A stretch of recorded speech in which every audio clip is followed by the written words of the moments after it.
Hello.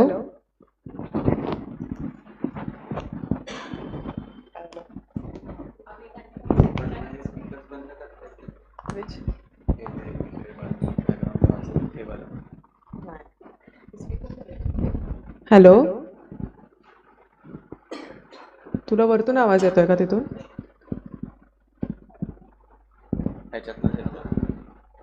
तिथूनच येतोय. तिथून मागून काय कनेक्शन नाहीये ना? तिथून मागून येतोय? काय साऊंड सिस्टीम येते का तिथून? नाही ना?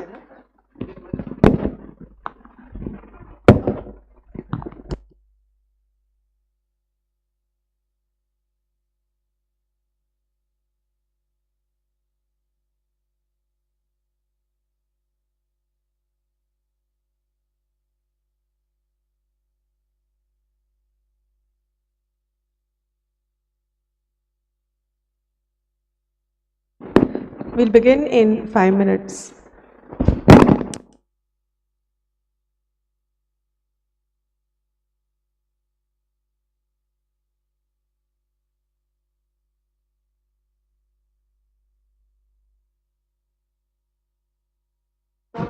Hello.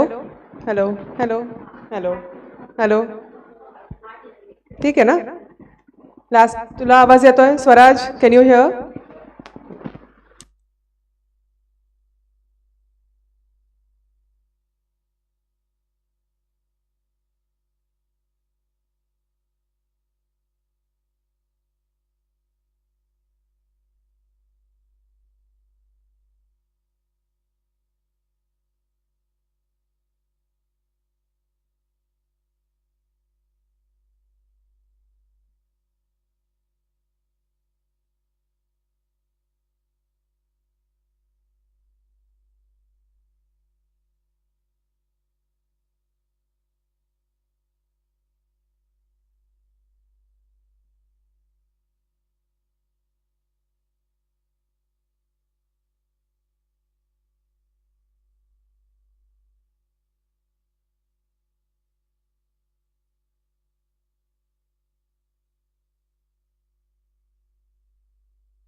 Good morning, everyone. First of all, thank you so much कि Sunday के दिन, छुट्टी के दिन, in the morning 9:30, you have actually managed to come. It means that you have woken up really early. That too for us. Thank you so much. We are really indebted to you कि आपने आज आ सके आप इधर. So we run an academy under the name Dhyeya Coaching Academy. It is for 11th, 12th, CA, CMA, CS and all other things including arts, science and some subjects of everything. Along with that, what we realized is in your normal curriculum, you learn the theoretical aspects of every subject. Be it law, be it management, you learn theoretical aspects, but uska practical application kaise karna hai, that is the exact place where you jitter. So then we thought on Saturday and Sunday to utilize this time not for extra classes of your curriculum, but for something that will broaden your horizon, that will broaden your view related to the practical aspects of what you are actually studying. So we came up with an idea of seminars and advanced courses, be it in Power BI, data analytics, and many other courses including Zoho books. For marketing, we have different courses, we have different strategies. And seminars. So what is the difference between a course and a seminar? Can anyone tell me? What is the difference between a course and a seminar? Duration. Yes. What else? Just anybody. I don't need CA students and I don't need rankers and IAS people to answer this, right? All of us hear the words course and seminar. What is the difference between a course and a seminar?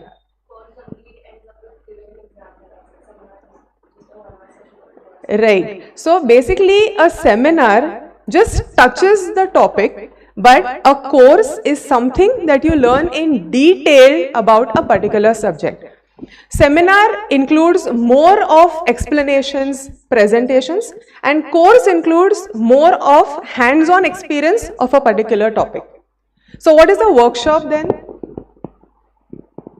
What is a workshop?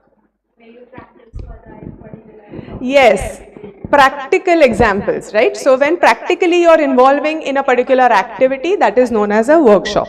Workshop and a course, both of them have hands-on training, but a course is for a longer duration and a workshop may be for a particular day or for a few number of hours. So with this approach exactly, कि इसका difference क्या है? ये तो हमने theory में सीखा हुआ है, seminar है, advanced course है, right? So we know these words, but उसका practical example. Our business partner, CA Rishikesh Khandekar, is also here with us today. He is also one of the faculties in Dhyeya Coaching Academy. He has 21 years of experience in the industry. What he realized is that though we are toppers, but when you actually come for an interview and the interviewers ask you some questions, they need practical answers from you and not what you've learned out of your textbook. Right? So that is why the Saturday, Sunday courses, the Saturday, Sunday seminars and the Saturday, Sunday workshops are for you all. Along with this, we have also started the quarterly educational trips related to your subjects. Trip matlab jana hai, rain dance karna hai, wo wala trip nahi hoga. Of course, the fun element will be included in that. But suppose you are learning about costing, suppose you are learning about management, suppose you are learning about a particular AI topic. उसका practical usage कैसे होता है एक particular industry में, एक particular factory में, that is exactly what we are going to see in our quarterly educational trips. Subject wise, we are going to take you to those places. For example, you are learning Hindi with us. For example, you are learning French with us, as we have foreign languages also. We'll be taking you to different laboratories, we'll be taking you to different institutes, we'll be taking you to places where they actually have people whom they hire so that they can train you to study abroad. So we'll be seeing how these companies work, we'll be seeing how this management runs so that we can write our papers better. As of now, all of us are students. Writing papers is our approach right now. Uske baad our approach is going to be getting into a good industry, getting into a new business or starting your own business, right? So for all of this, as we know that more than theoretical knowledge, the practical knowledge is going to come into use. Today, the speaker that we have with us is one such person who is going to give you practical insights into what is marketing and what is business. Like he told you already, there are various businesses that he has tried. There are various businesses that he has done. His father is also an entrepreneur who is running various successful businesses in India and abroad. So he has touched upon every kind of thing, be it from the minute details just about filing to actually going and speaking to the people and getting the business done. He has seen it all. And above all of this, he is my brother. So I know exactly how the business runs in his bloodstream, right? So please welcome Mr. Yash Naik, who is here with us today to elaborate on the business and marketing techniques. The title that is suggested, Business 101 with Yash, is also some quirky title that he has suggested, right? Please welcome him. A huge round of applause, please.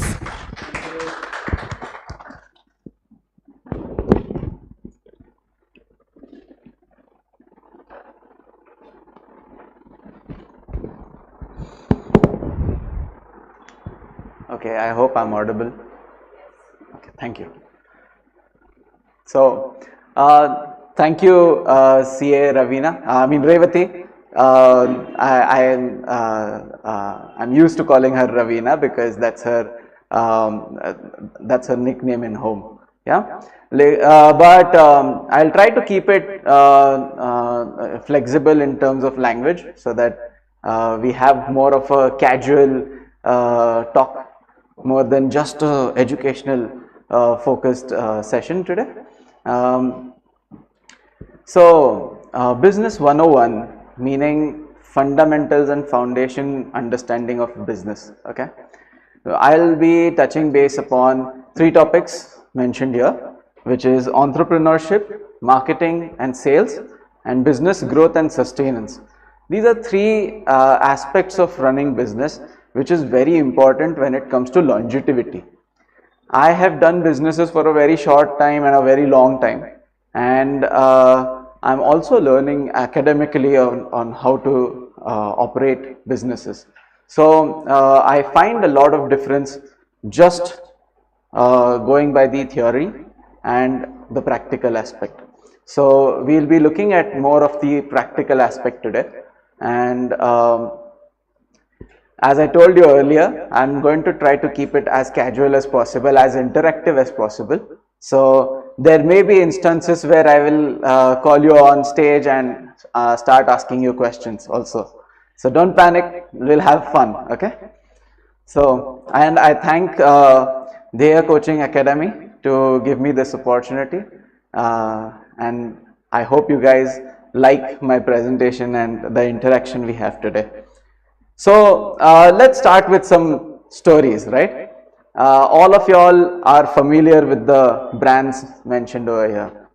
All these companies at one point were just a vision of some person, and that person eventually, because of his entrepreneurial idea, has made these brands what they are today. So I will get into the stories by showing you some YouTube videos of how the business started and how it has ended up, and then we will quickly discuss on how these four have a similar rising story, but eventually, although they are very successful, how the circumstances have changed the course which each of them took, and why each entrepreneur's story is so different from the other.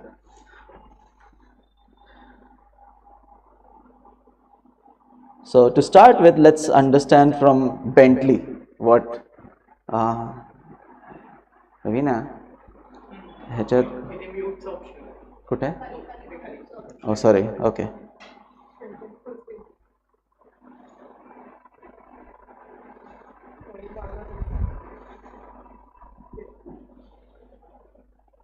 Bentley is among the most luxurious performance cars in the world, handcrafted from some of the finest parts and materials available for the ultra-rich. But with all that beauty lies a tragic history. The man who founded Bentley rose his company to top glory through the 1920s, built some of the fastest, most durable manufactured cars of his time, and even won 5 Le Mans races in the company's first 11 years of existence.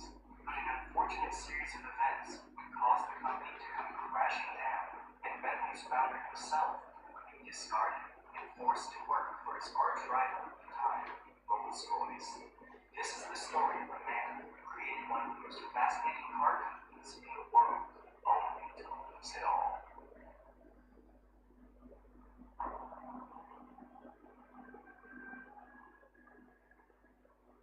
The story of Bentley begins with the birth of a boy in London in 1888.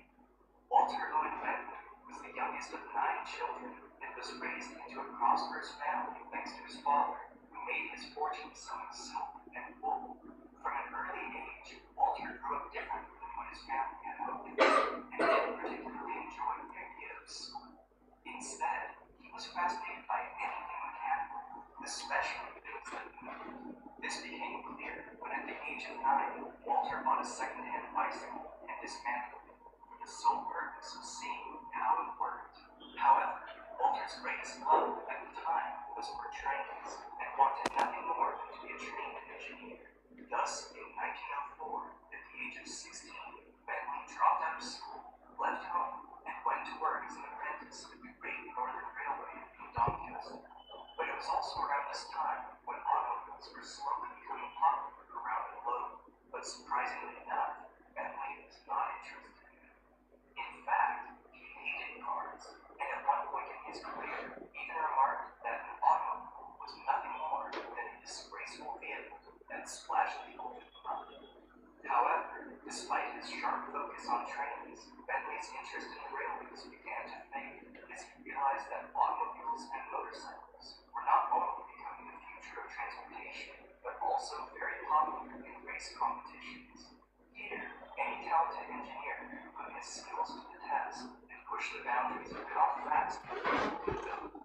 This factor alone fascinated him and led him to buy his very first motor vehicle at the age of 18, a belt-drive quadrant motorcycle made by a British motorbike manufacturer. With the help of his brother Horace and several co-workers from the railway, Bentley made a few adjustments to the bike and began riding it himself at local race competitions. To the surprise of many, his motorcycle won multiple gold medals in race trials from 1906 to 1908, and during the next few years, Walter became so obsessed with racing, he was now competing in the world's biggest and most dangerous motorcycle racing event, the Isle of Man TT. Unfortunately, the 21-year-old crashed on his opening lap and never managed to win the tournament in either of the 2 times he participated in the tourist trophy race. However, Bentley's persistent passion for racing didn't let those setbacks stop him from winning several other victories along the way, and most importantly, mastering his skills at refining engine performance. But by this point, Bentley knew where his finish line was, because there was something else that had captured his passion, something that he had once considered disgraceful to the public, yet now found himself fully committed to learning more about it, and it was none other than entering the car business. Lost your ideas. What do you grammar like? I've got your back.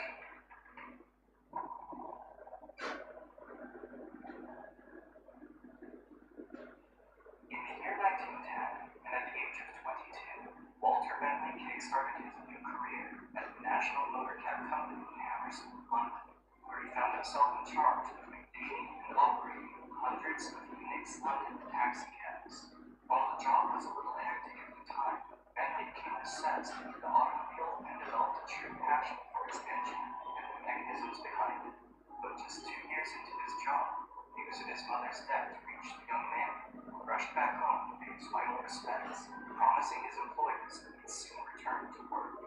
However, after the burial, Walter discovered his mother had left him an inheritance of 2,000 British pounds. Here, he was left with 2 choices. He could either save the money and go back to his job, or risk it all to open a car business. As you might have guessed, he went with the car business and got a place in London where he specialized in selling automobiles from a London-based franchise known as Dorian and Prom, which was a French car manufacturer. However, while these vehicles were quick and well-made, Walter didn't particularly like the way the company was being run. So he joined forces with his brother Horace to buy out the franchise, changed its name to Bentley and Bentley. Okay, so we'll just pause over here for a minute, yeah? Let's understand what has happened so far.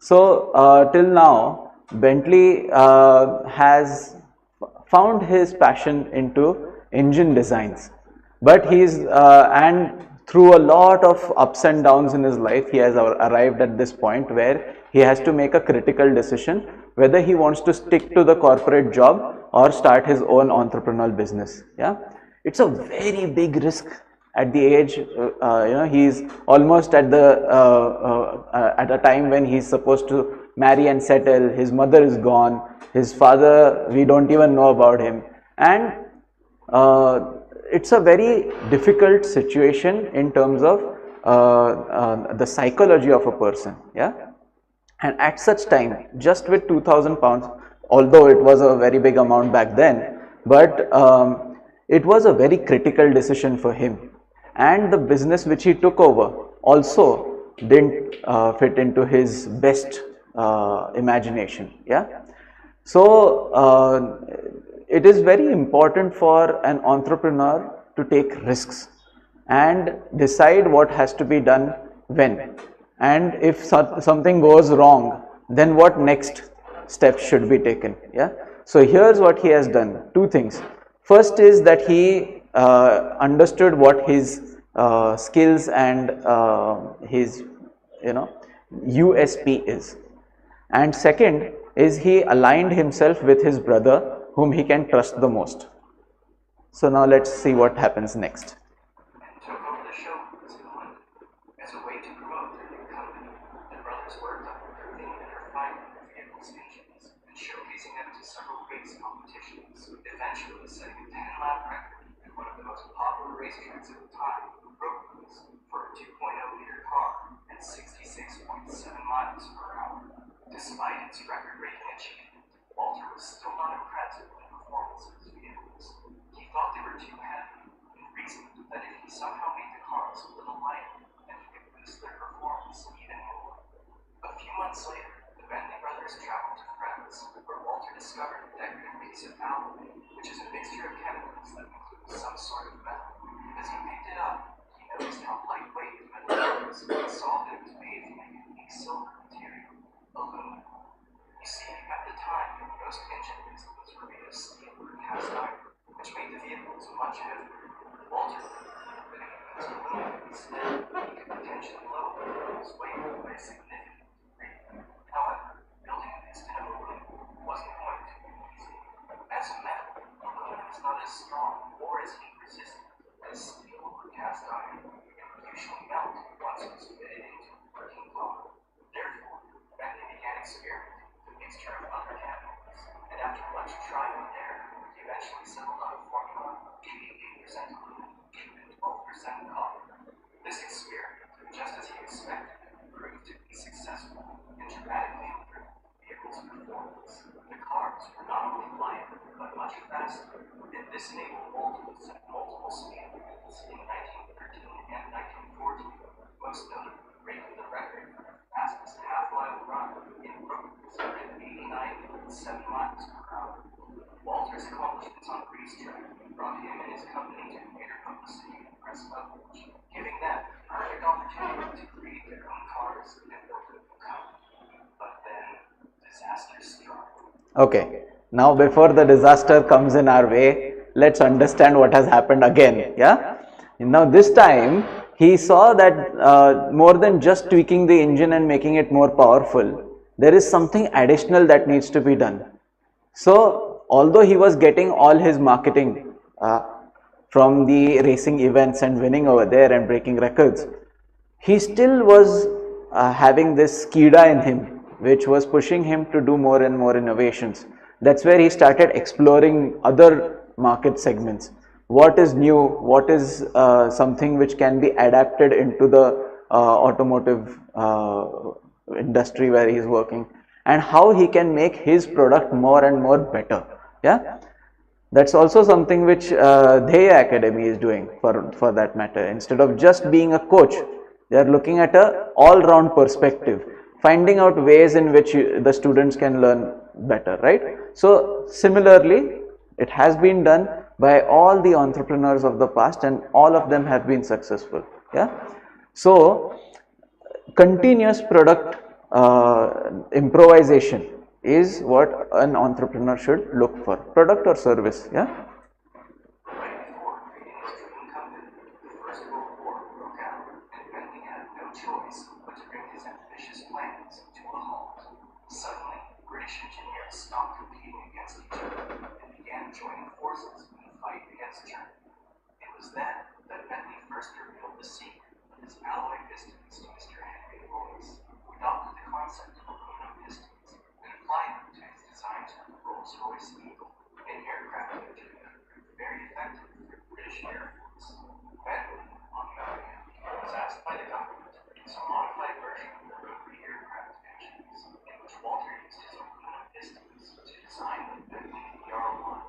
His new aircraft engine made the British fighters more powerful and reliable than their previous versions, which were prone to overheating and seizing up during combat, and went on to become the most successful fighter aircraft engines in the war, helping the country win its battles against the Germans and the Central Powers.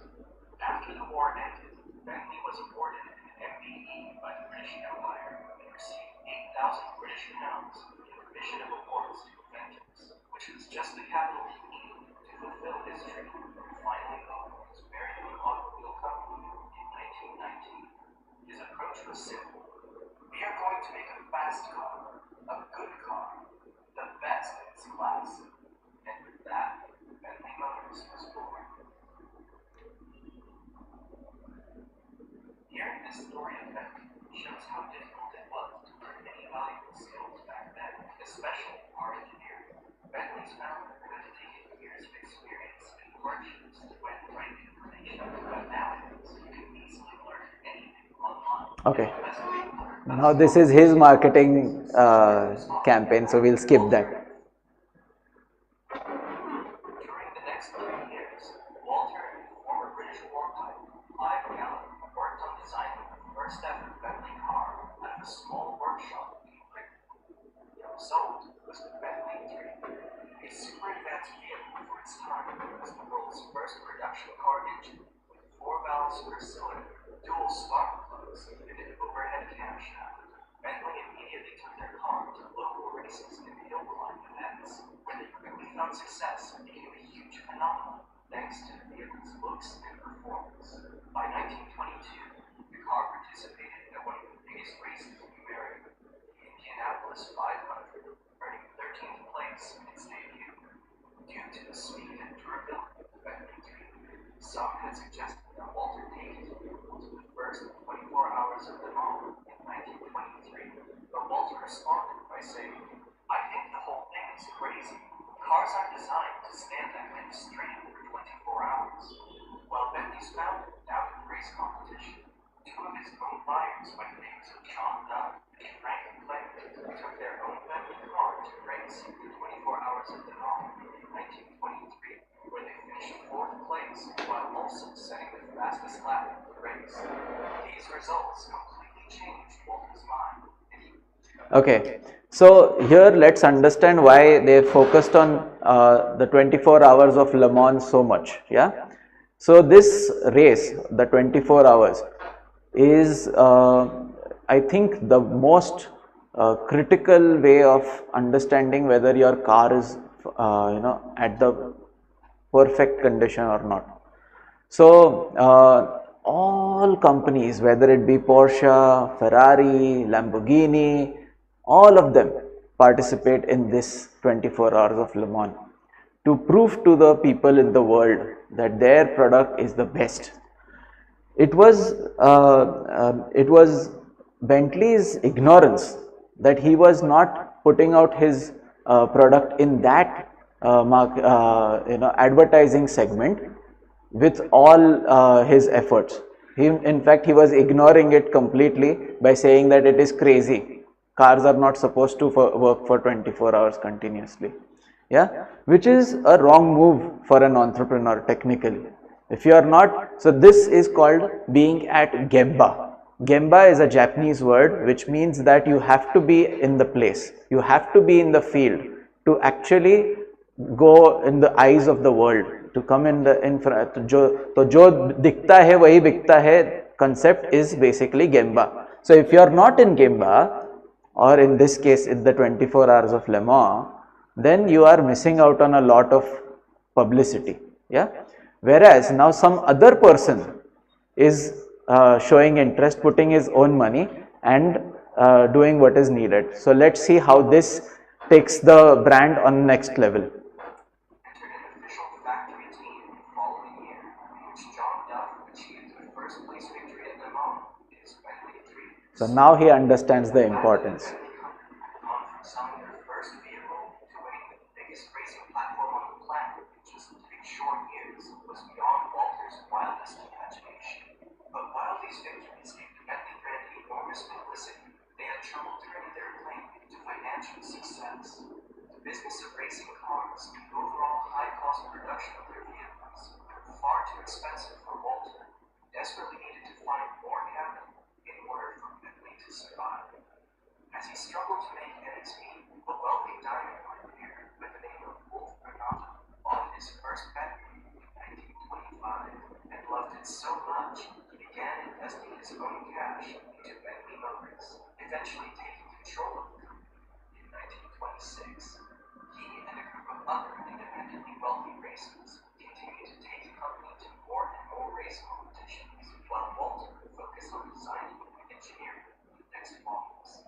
Together, they became known as the Bentley Boys and played a major role in building up the brand's prestigious reputation. During their time in the company, Bentley released 2 more models, the 4.5 and the Bentley Speed 6, which were incredibly powerful, big, and fast for their time.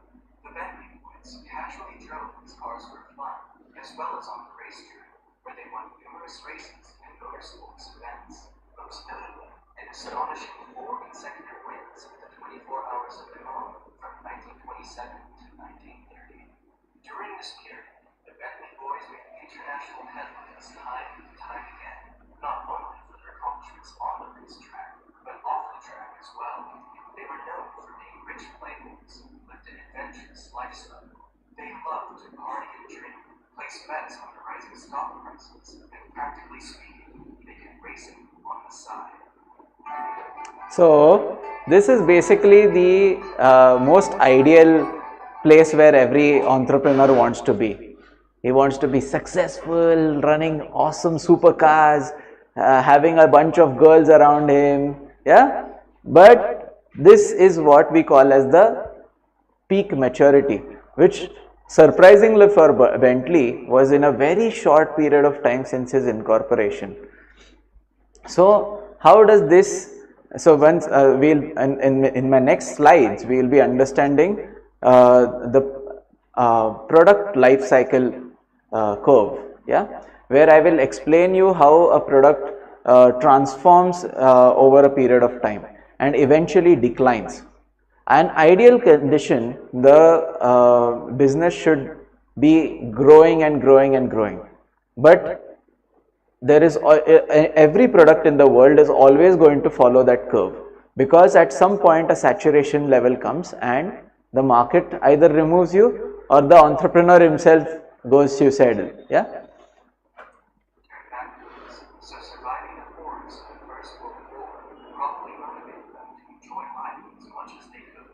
Their passion for life and deep love for challenges got them involved in many other ambitious and daring situations. One example of this was when Wolf Bernard raced his Bentley Speed 6 against an express train from France called the Train, which traveled across the country. To prove that Bentley cars were much faster than the railways, Bernardo bet 100 pounds that he would start in Cannes at the same time the train departed and would finish in London before the train even reached Calais. Although he was met with obstacles, such as running out of fuel and bursting his tire along the way, Bernardo managed to set foot in London, order his cocktail, and take a sip on his glass in just 4 minutes before the train arrived in Calais. At the time, it seemed like the Bentley brand and their crew couldn't get better publicity and admiration from the public, and there were no signs of slowing down. However, after winning their 5th 24 Hours of Le Mans in 1930, the company sadly stepped down from racing, making them learn everything they needed to know about speed and ability. By then, Walter had turned his attention to designing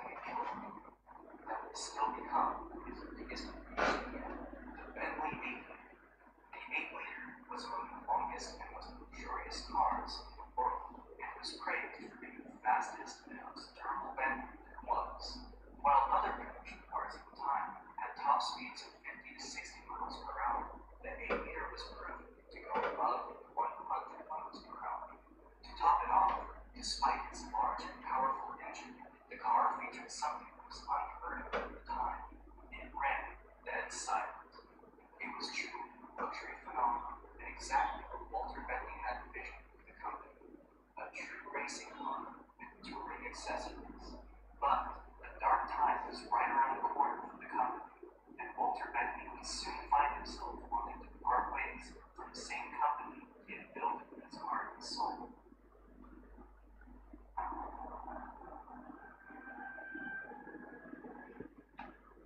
When the aviator was released in 1930, the timing couldn't be worse.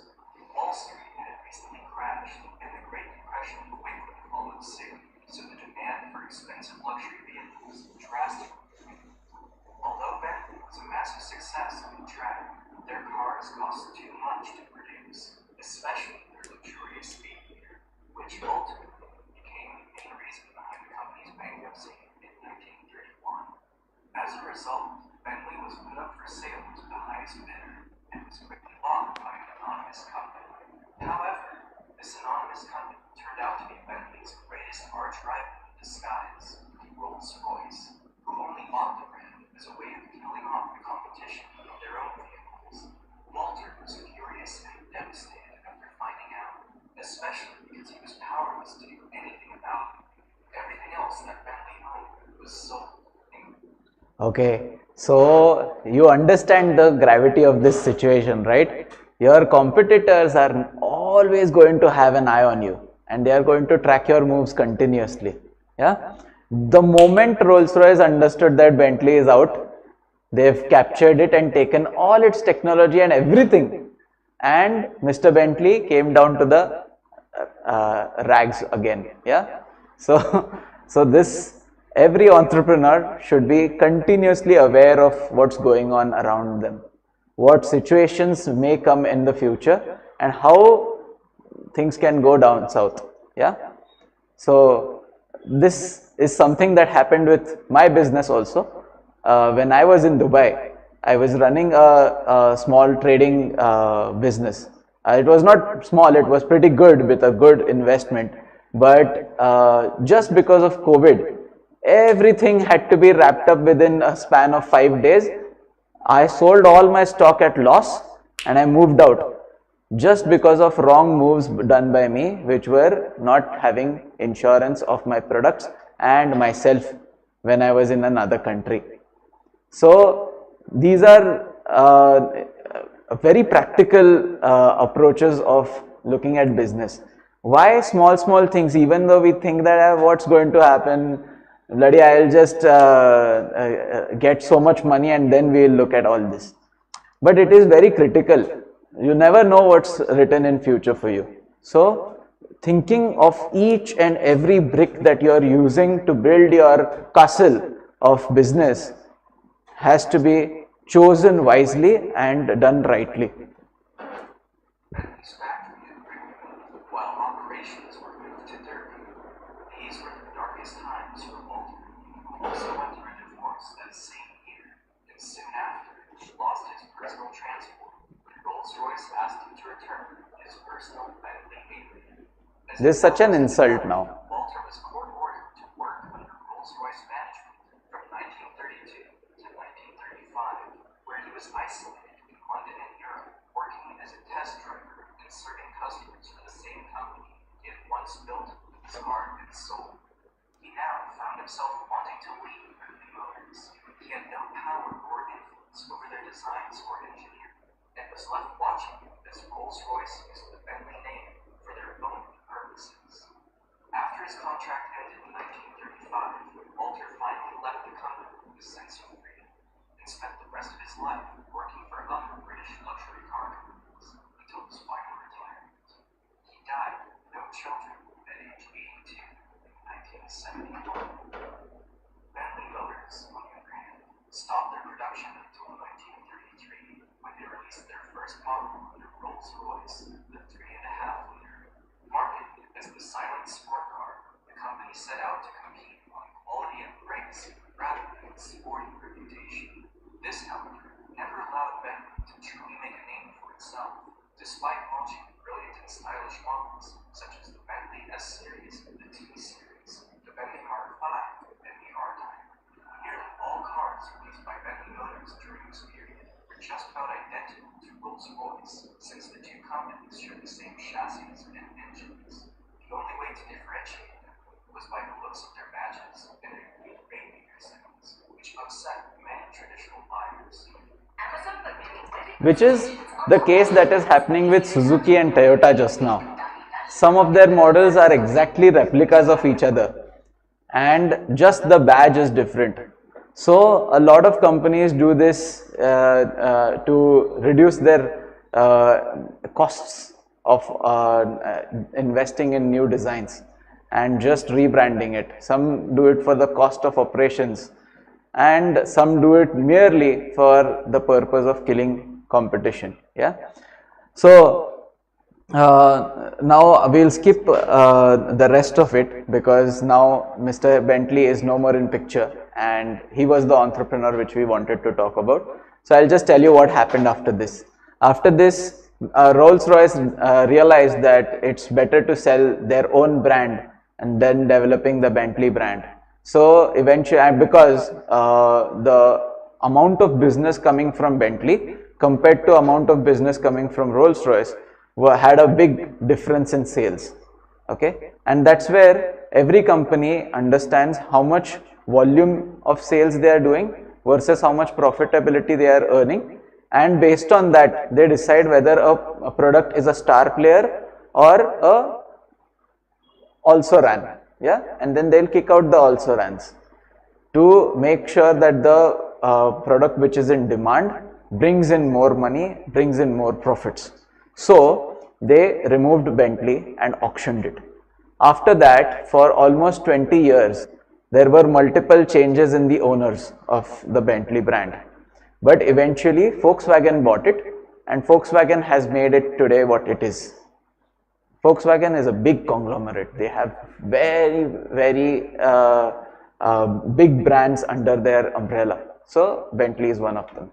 Lamborghini is one of them. Yeah. So let's skip this part now and go to another tragic up and down sinusoidal life of Coco Chanel. Yeah, one of the most popular business icon of the fashion industry. Is standing at the door of a convent about to make one of the most crucial decisions of her life. The girl has been brought up in an orphanage run by nuns since the age of 12 because her mother is dead and her father abandoned her. But now is the moment where she must decide whether to become a nun herself or God.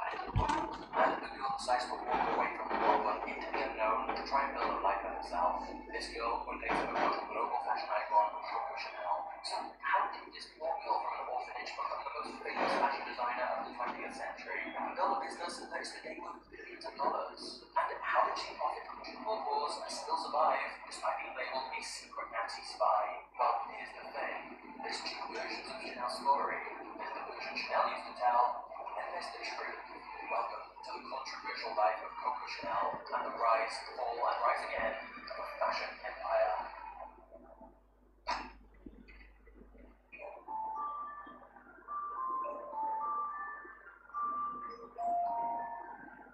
On the 19th of August 1883, Gabrielle Chanel was born into poverty in a small town in France. Her father travelled from town to town selling clothes, while some mother made money laundering clothes. However, when Chanel was just 12 years old, her mother died, and soon after her father abandoned her, sending her to an orphanage run by nuns. Those nuns turned out to be stricter than a jailer, and she'd never see her father again. Chanel was miserable here, and couldn't wait to be an adult and escape those orphanage walls.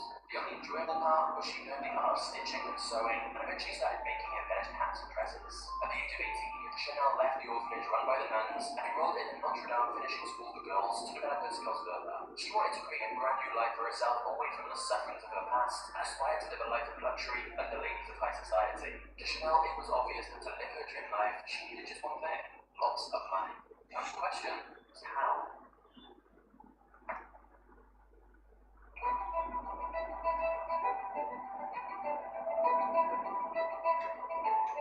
In 1903, as Chanel turned 20 years old, she got a job as a seamstress. It was a modest job, but her first little step into the big fashion industry. Chanel was working in a place that was frequently visited by Austrian soldiers who needed their uniforms tailored. And it didn't take long for Chanel to capture their attention. Apart from her exemplary sewing skills, Chanel was, as one soldier put it, enchantingly beautiful. One day, a soldier invited her to an evening of live musical performance. Chanel initially felt awkward because for the first time in her life, she was attending an event where she would be in the same rooms as the elites who she could envy from a distance. But that night at the music performance, Chanel saw that even amateurs were given the chance to perform on stage. And since she was something of a singer herself, she sensed an opportunity to impress the crowd. She got up to sing, and this led to her getting an evening job where she began singing in clubs. Some believe this is how she got her nickname Coco, as she often sang a song with the lyrics "To see Coco." However, Chanel herself once claimed the name Coco was short for the French word for cat woman. The thing is, Chanel is a pretty unreliable narrator of her own life, as she frequently changed details of her past. For example, she told people she lived with her aunts growing up instead of the orphanage. But regardless of where the name came from, Gabrielle Chanel embraced it fully and went by Coco Chanel from then on.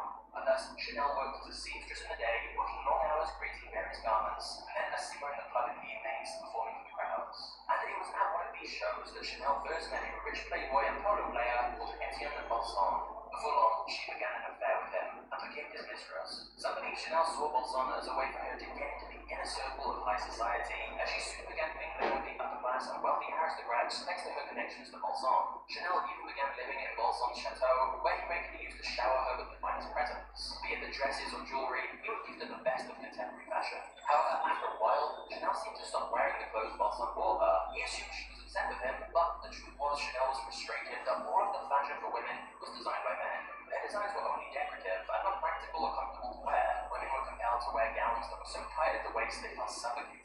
And that's when Chanel saw an opportunity and did something so bizarre that it would initially enrage almost all of the fashion community. Whilst attending an event with Balsan, Chanel turned up wearing a man's suit that had been tailored to fit her body, along with one of Balsan's ties. She was also wearing one of the booked hats she herself had designed. Basically, she was dressed up in all men's clothing from head to toe, instead of a dress with a corset like other women. It was an eccentric look, and everyone was talking about her. Chanel got exactly the amount of attention she wanted. After this, Chanel began working on her own designs, trying to make the point that a woman didn't need to wear tight dresses or long skirts all the time. Luxury could be comfortable. Thus, Chanel continued to raise eyebrows with her clothing. For example, when she wore pants in Venice whilst traveling in a gondola. Fascinated by her innovative designs, Balsan gave Chanel a small room in his chateau where she could pursue her hat making and clothes designing. However, Balsan saw it as a hobby for her, while Chanel was planning something much bigger. She was determined to turn it into a business. There was one problem though. Chanel needed investment to make that happen. And while she knew many wealthy aristocrats who would shower her with expensive gifts, when it came to actually investing in a business for her, nobody seemed willing to take the risk. Chanel was getting restless, and then one day when she was 26 years old, at one of Balsan's parties, she met a friend of his called Arthur Capel. Okay, let's pause here. Okay, can someone tell me what has happened so far? Now I gave you a similar understanding from Bentley. Now let's see if you can tell me what's going on with Coco.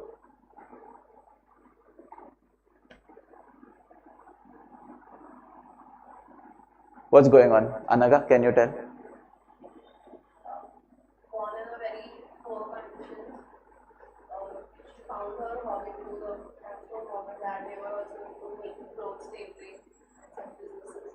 So she also had passion similar to what her parents were doing. She started making hats and clothes in the orphanage.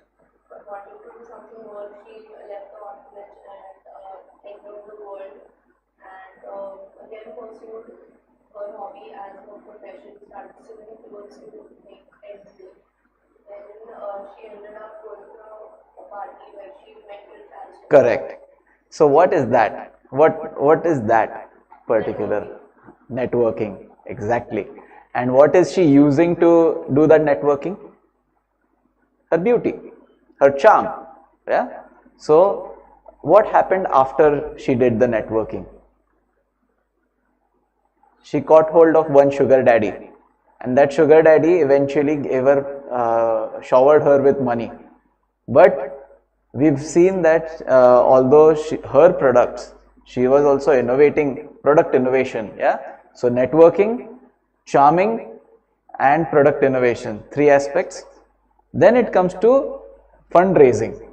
But when it came to fundraising, sugar daddies were not interested to invest, but they were ready to give her jewelry and whatnot. So you understand the mentality of investors. They are very choosy about where they are investing their money. Okay. Extremely rich Englishman. His relationship would completely change the direction of Chanel's life, as the two not only fell in love, but also became business partners.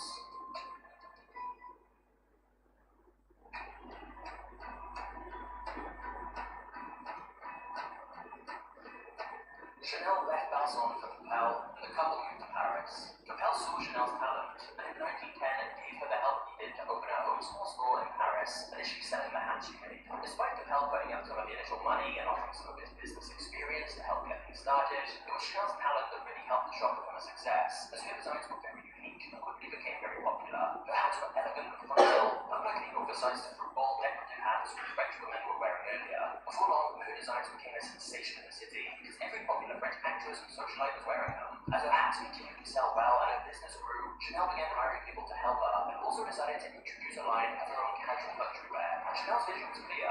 She wanted to be a rich woman as soon as she could, and that she quickly figured out her best option was to target France's rich and famous, and that she realized Deauville was the place where these British people hung out and spent their vacations.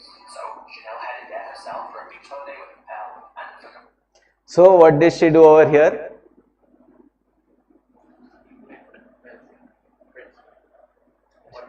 Correct. And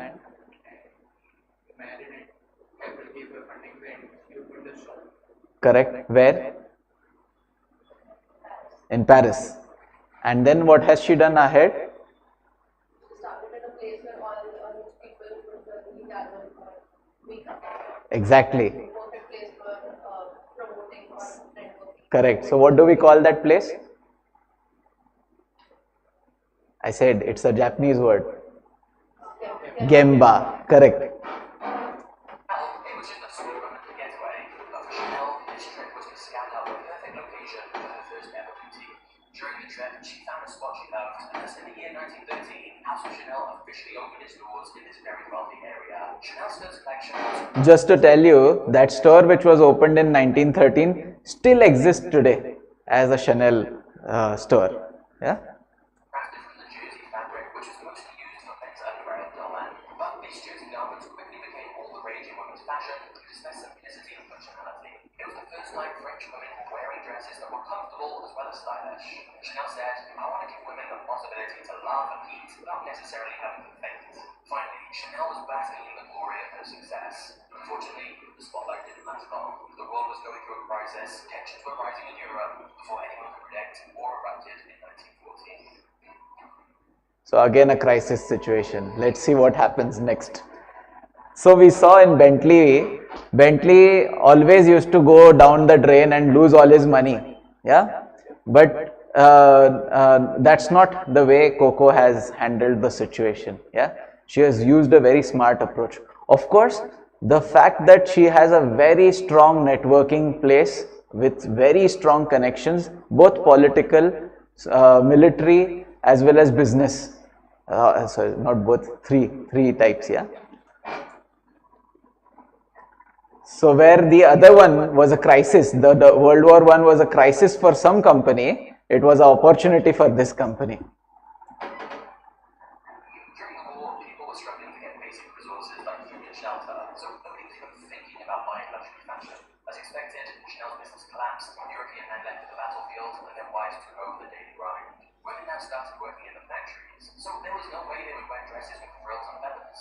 Many would have got disheartened by these circumstances and quit, but Chanel instead understood the requirements at the time and came up with an idea. She made practical changes in her designs and launched a daily wear collection for women using her signature jersey material that would be more suitable for the jobs women were doing. Her jersey dresses became a huge hit amongst women in the workforce, and Chanel's reputation grew even further by the 1920s. Chanel had turned wartime obstacles into opportunity. She later remarked, "The world was dying while another was being born. An opportunity came forward, and I took it." However, while Chanel's professional life was going absolutely great, the rest of her life was certainly not.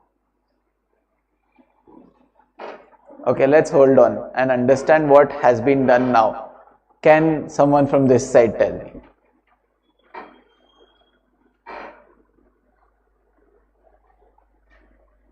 So basically, she started. So the war started. Correct. The war started.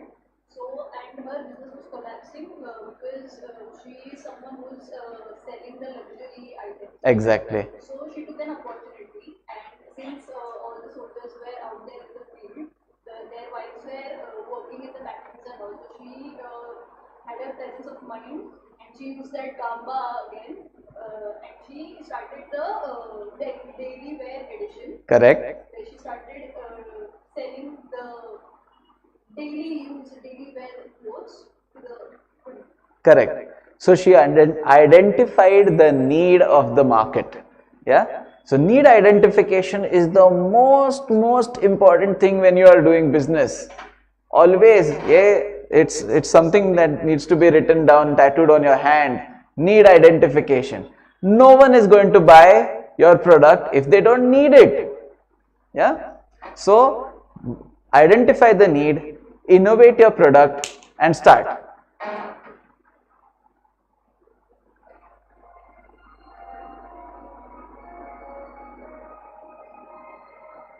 Chanel was conquering the business world, but her relationship with Capel was getting bitter. She was madly in love with Capel, but one day he told her he was going to marry the daughter of an English aristocrat.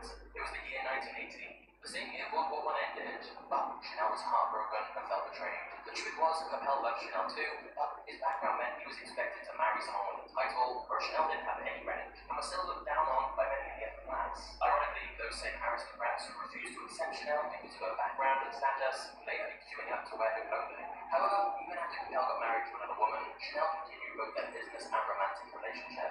She was his mistress now, but she took solace in the fact that Capel was still present in his life, as the two would still secretly meet each other. However, on December 22nd, 1919, everything changed. Chanel's whole life turned upside down when she heard the news that Capel had been killed in a car accident. It's believed he was on his way to visit Chanel when he died.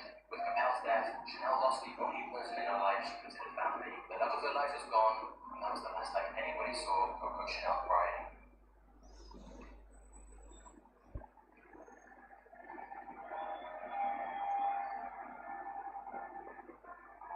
Chanel was now lonely and angry. This ignited a fire within her. She wanted revenge on the elites, who she blamed for Capel's death and the splitting them apart. Within 2 years, Chanel launched a new product, a perfume called Chanel No. 5.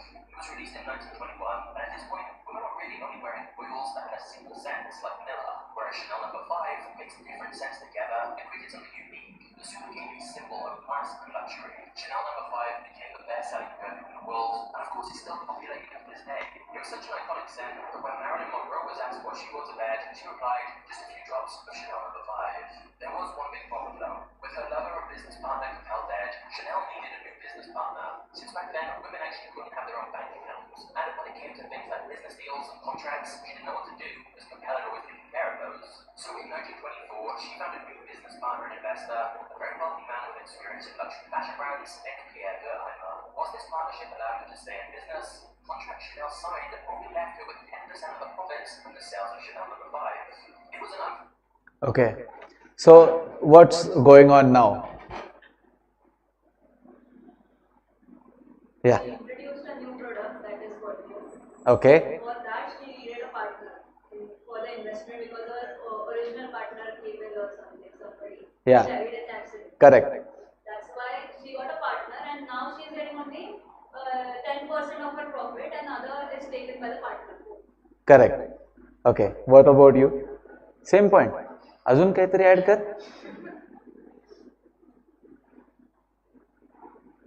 She also founded, she also tried to reach the market.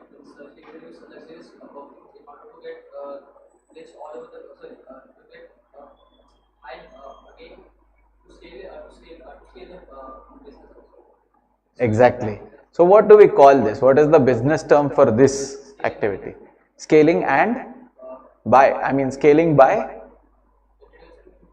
What is that called? So that is called diversification. So you do a product diversity, you add new products into your system, and by in business terms we call it increasing your SKUs. Okay, SKUs, Google search more about it. Okay, it's basically the number of products that you have. Okay. Now, if you are increasing your SKUs and diversifying, you are reducing the risk of losing out on your business. Yeah. And what is the second thing that she has done? They just quickly ran through it, but it was very important for us to know.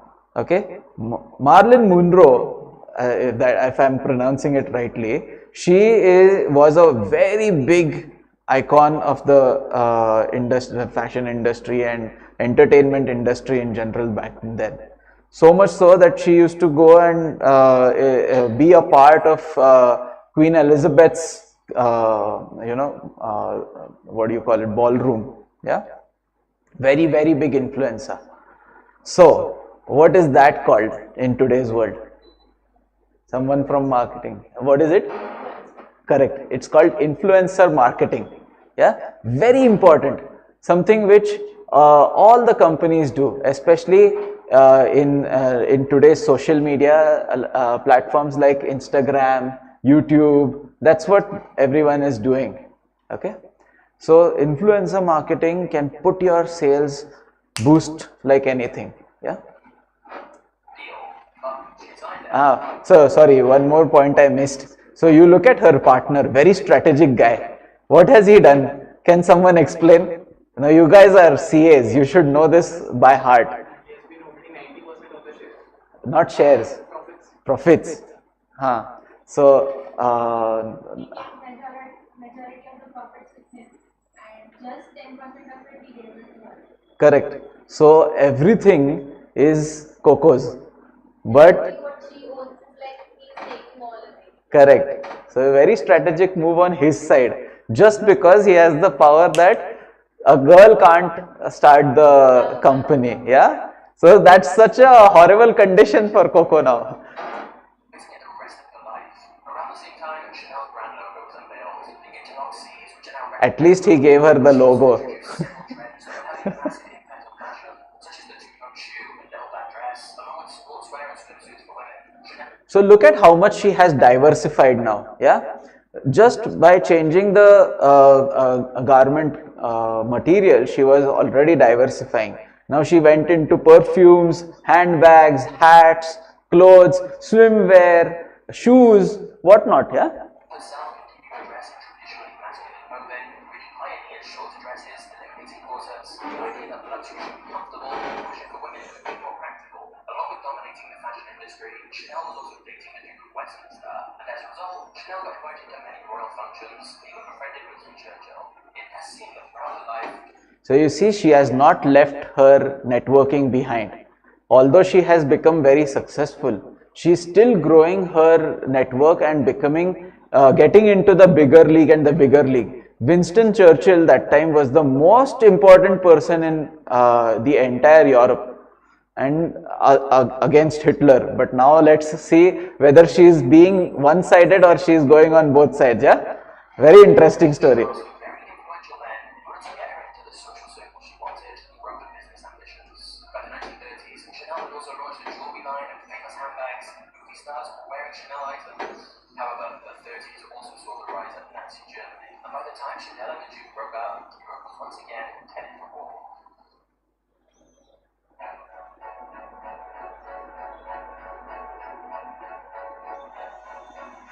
In 1940, the German army invaded Paris and completely took over the city. Chanel closed her stores, 20,000 out of work. Chanel's biography states she then fled to Lake Geneva for the war. But this is not true. She remained in Paris and moved into the Hotel Ritz. And this hotel ended up being where the Nazis set up their headquarters, meaning Chanel was living amongst them during World War II. In fact, she ended up getting into a relationship with one senior German officer and Hans Gunther von Dickditch. So she was quite literally sleeping with the enemy. As a result of this, while the Nazis destroyed many homes and businesses in France, Chanel was fine. In fact, her boutique remained open. Now, some say Chanel simply befriended the Germans in order to keep herself and her business safe, but that she was never actually loyal to them.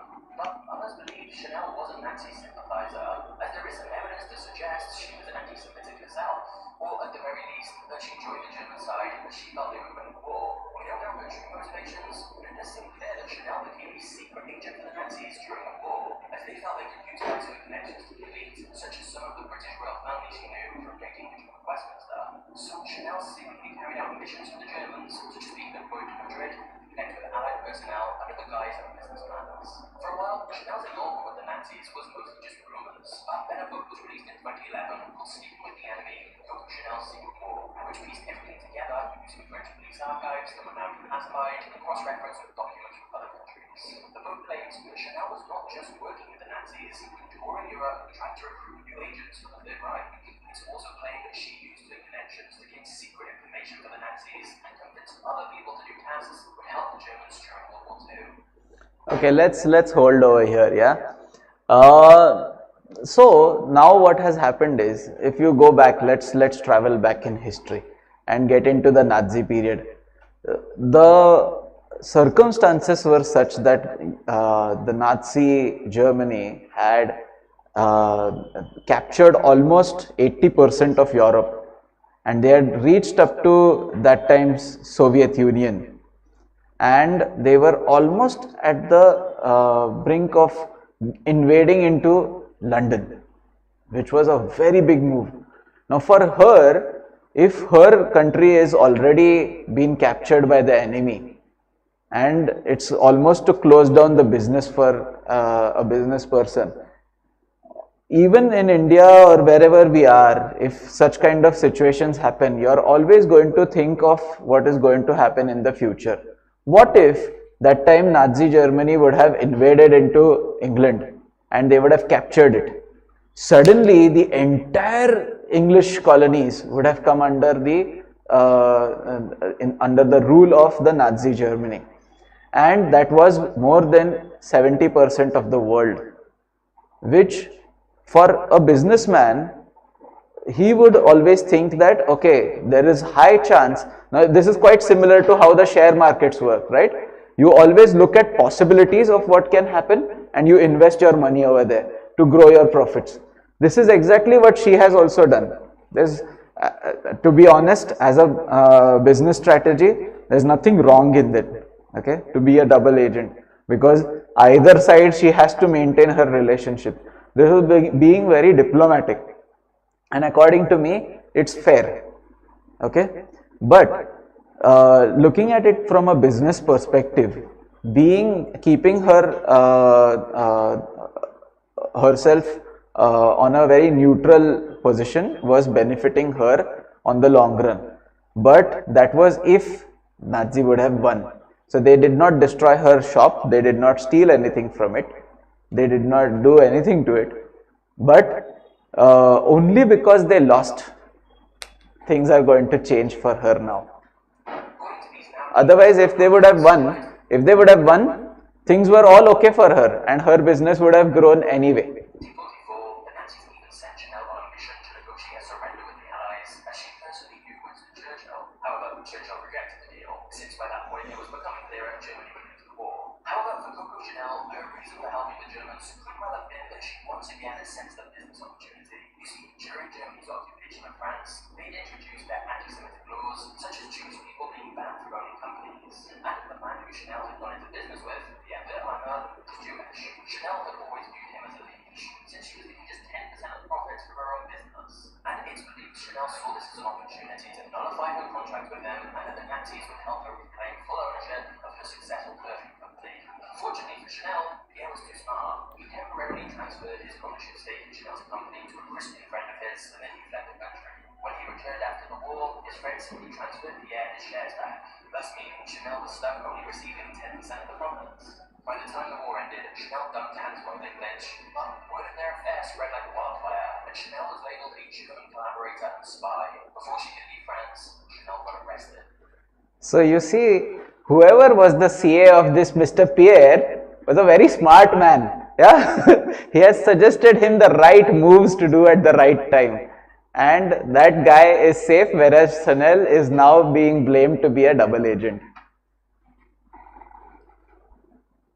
So always choose your CA right for a businessman, and always be a right CA for you guys. Before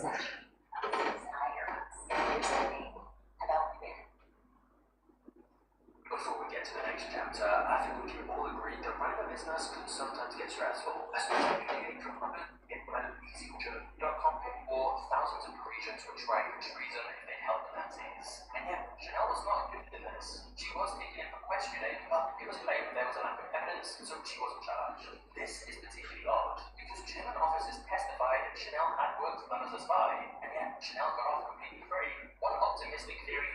that Chanel was meant to be a double agent, never really helping the Nazis, but there's no evidence for this. The most popular theory is that Winston Churchill intervened to keep him safe, as Chanel had a lot of very sensitive intel and damaging information about high-ranking British politicians, royals, and elites. And Churchill didn't want all those secrets getting out. It's also suspected Chanel used her other high-ranking connections, along with her considerable wealth, to bribe people and cover up her involvement with the Nazis. However, we don't know for sure. The author of the book on this subject even said he couldn't figure out why the Allies let him get away with it. But the book does claim Chanel paid off the family of the chief of the SS to not publish anything about her, suggesting Chanel did quite likely manage to cover up her involvement with the Germans during World War II, thanks to her wealth and influence. Despite not being charged officially, after the war, Chanel got a very bad reception in France, as there were constant rumors about her helping the Nazis. Her reputation was shattered, and the House of Chanel was in ruins. It was not safe for her anymore to live in Paris, so she fled to Switzerland and stayed in hiding for almost a decade. However, Chanel kept observing the evolution of the fashion world from the sidelines, and she felt disappointed by everything she saw.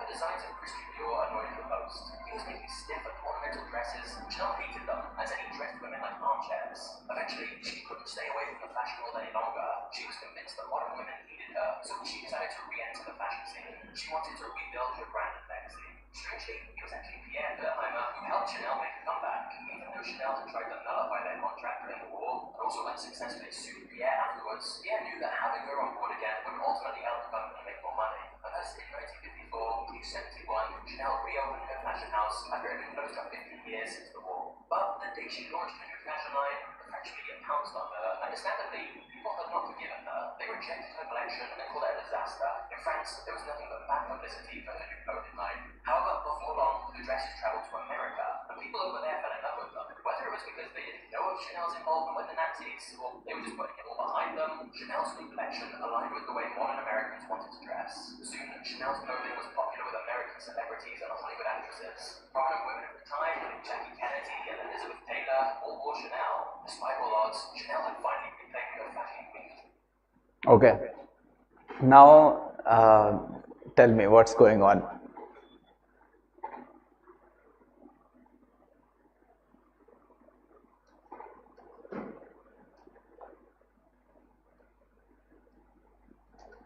Can't remember?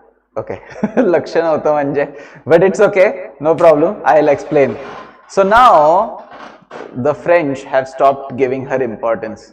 So she decides to chuck the French and go into another gemba.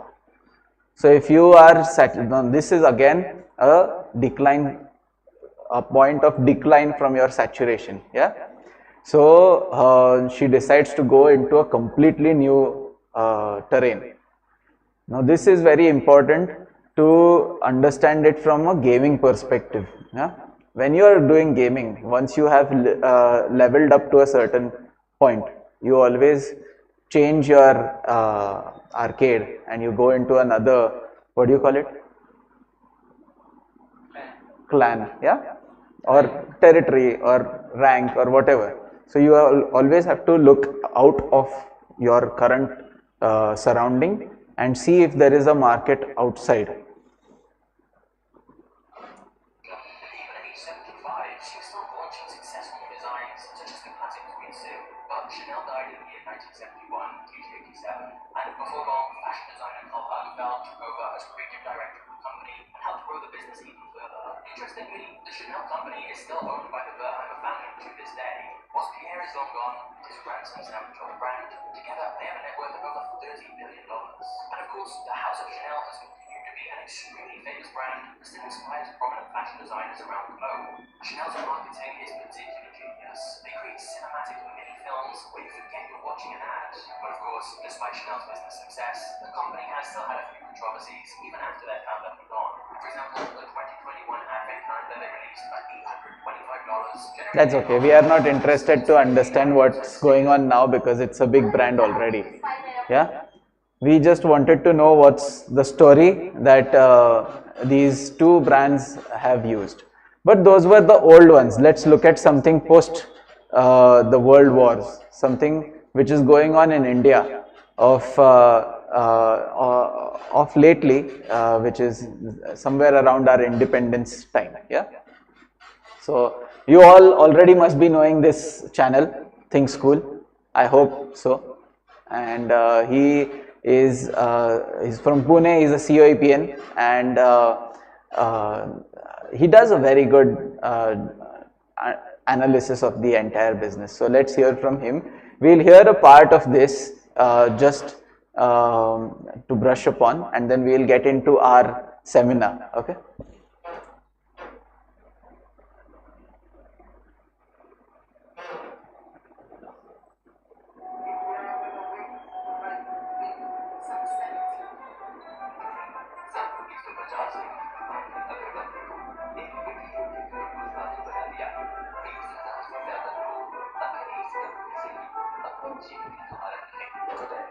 That whole site has traveled to many countries and has united India. Hi everybody, today's episode is a very special episode because today we are going to learn about one of the most underrated business maharajas of India. This is the story of a man who went from being a sweet seller to building a 1500 crore business empire which now sells agarbattis not just in India but to 75 countries all across the world. And the reason why this case study is very special is because this legend started his business way back in 1948 during a time when the conditions in India were so bad that most people were struggling to even survive. Because during that time, India had just got independence. It was just recovering from the horrors of both partition and the India-Pakistan war. Now my question to you is, during such a terrible market condition where more than half of the country is in poverty, would you think about starting a business? Well, let alone investors, even having a 3-time deal was a big deal. Would you think about risking your savings to start a business? But guess what? Even in these terrible market conditions, this man went on to build a premium agarbatti brand and eventually turned it into such a humongous business empire that today it stands as an inspiration for the next generations of India. This businessman that I'm talking about is none other than the late Mr. Narayan Ranga Rao. And the brand that he built is what we all know today as Cycles Beyond Agarbatti. The question is, how on earth did this man manage to build a business empire in the terrible market conditions of 1950s India? What were his business strategies that enabled him to beat his competition and build a 1500 crore business empire by selling agarbattis? And most importantly, what are the business lessons that we need to learn from the iconic rise of Cycle Beyond Agarbatti?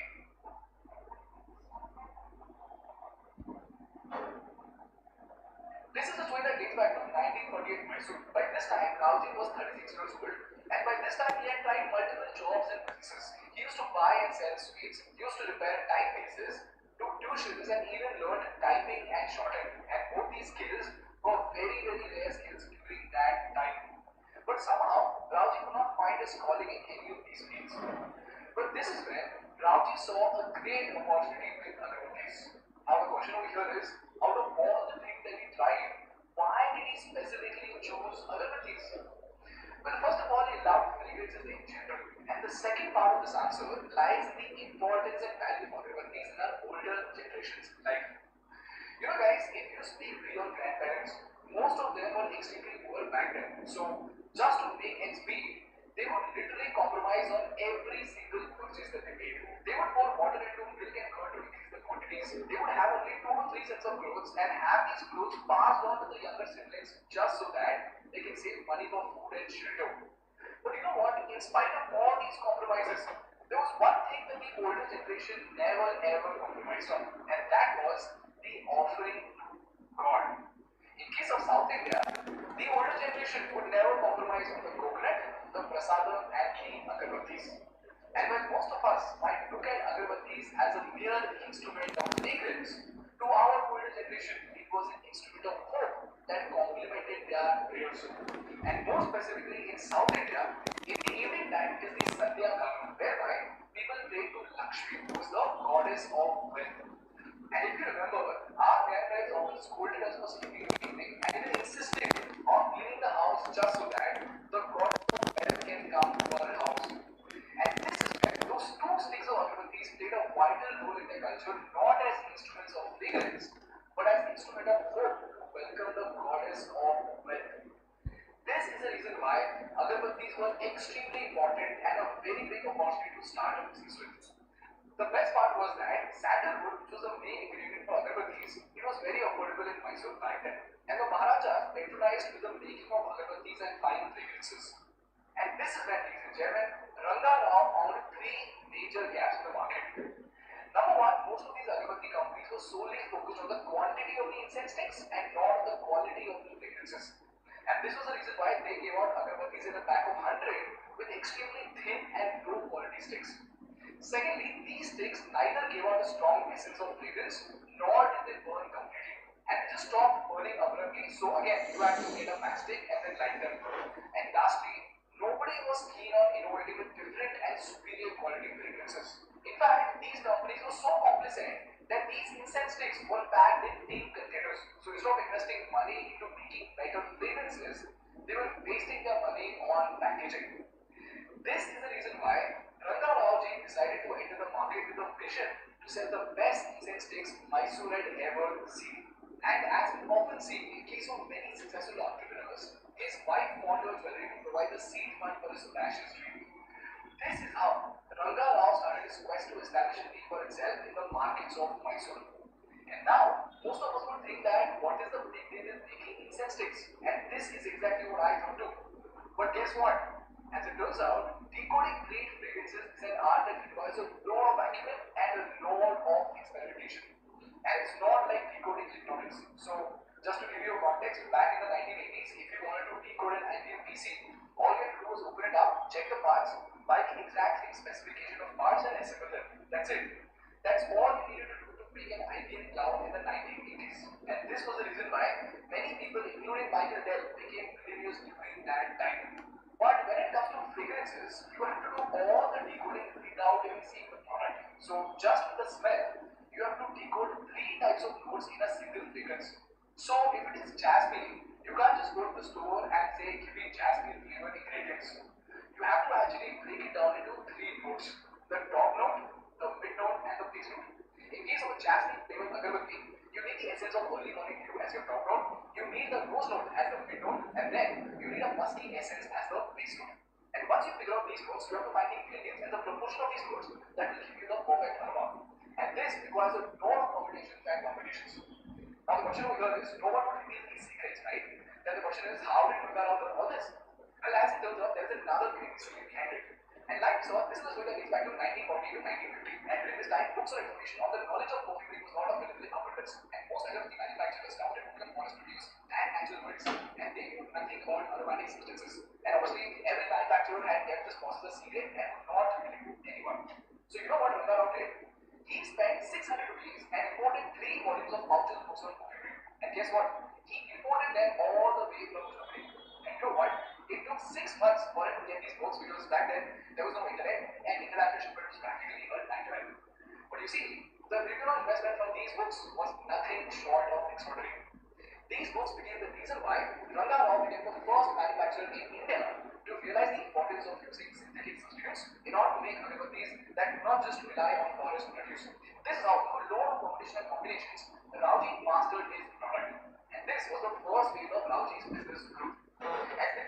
Okay, so I'll give you a little bit context of what's going on over here, how things are now different. Earlier, people used to only focus on the natural resources and utilize them for making the goods that they would sell. So, Mr. Ranga Rao, he took a step away and created his own USP by getting in literature from outside into the country, and then used that literature to make a product which was more unique and had a better value to it. But today what is happening is, going back to the natural ingredients has become the USP again, because every product has that same curve which again takes it to a saturation and then a decline. So today, unlike back in the days, again the curve of the natural products is going towards maturity, and the curve of the synthetic products is going towards the decline. Yeah. Where he faced the second challenge, which was marketing. Now, you know, out of all the cases we have done in the past, the one problem that every entrepreneur faces in the initial stages is the problem of making it to the dealers. So there are always bigger players in the market who give out better margins, because of which these entrepreneurs struggle a lot to get their product on the retail shelves of India. But surprisingly, Rauji did not just get accepted in the marketing space, but also sold his agarbatti at 3 times the cost of conventional agarbattis, and that too right from the early days itself. While other companies sold a pack of 100 sticks for 1 rupee, our Rauji sold just 30 sticks for the same 1 rupee, and that too without giving extraordinary margins to the dealers. The question is, without a big fat budget, without a need in the market, how is it even possible that somebody can sell a new product at 3 times the cost, and how the hell did the dealers agree to pay this hefty price? Well, as it turns out, Rauji used a genius marketing strategy here. Instead of going to the stores to pitch his product one by one, he simply went to each of these stores during the peak hours, lighted his incense sticks right outside the store, and left. That's it. And what happened next was very, very interesting. As more and more customers came to the store, they loved the fragrance so much that they immediately asked the shopkeeper if he had these boxes of incense sticks. So the shopkeeper had no other option but to deny them. Then again, on the second day, Rauji again went to these stores, lighted his incense sticks, and was just about to leave. But this time the shopkeeper stopped him, and they asked him to sell these boxes of agarbattis to them. But Rauji replied by saying, I know this is great, man, but then I cannot sell you these agarbattis because you cannot put them. So just enjoy the free stick, and after saying this, he just left. And the next day again, many customers who came to the store asked for the agarbattis, but again, he refused to sell the sticks. Now, do you realize how frustrating it can be for the shopkeepers? Some random kid comes up, lights up a stick of gigantic fragrance, and even though it could reap profits for both of them, they have to embarrass themselves by denying the customers. So now, on the third day, when Rauji went to light his sticks, the shopkeepers gave him an ultimatum. They told him, "Dude, you either sell us these boxes or don't light them at all." But even then, Rauji doesn't agree to sell. So now he gives them only 2 sticks and tells them, "I'll give you 2 sticks, use this for your house and not for the shop. About the selling bit, we'll talk about it later." So now many of these shopkeepers went home and lighted these sticks, and this time their wives and neighbors loved these fragrances too. Look at this exit. So beautiful, so elegant. Just looking like a bomb. You will be surprised. Now this is when Okay, I'll hold on over here. Yeah, this is something. Okay, who's the girl who was interested in Shark Tank? She left, huh? No problem. But boat's owner कौन है? Huh? Aman. So Aman Gupta has also done a similar thing what Ranga Rao ji did. Yeah. What did he do?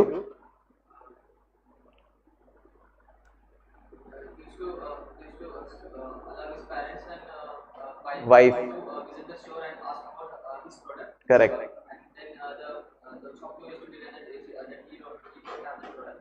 And again, he used to allow them go and visit again. So the shopkeeper again, shopkeeper got detail that this is they want to deal of the product in the market. That's why then the introduction of the board started in the market. Exactly.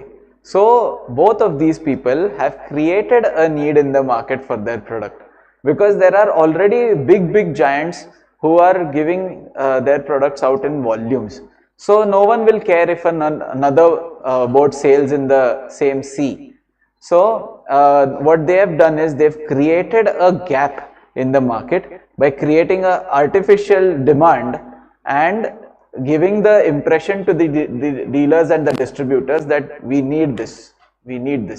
Okay. the shopkeepers realized that they need the product more than this product needed their shelves. So the next day, the shopkeepers sat down with Rauji for placing the order.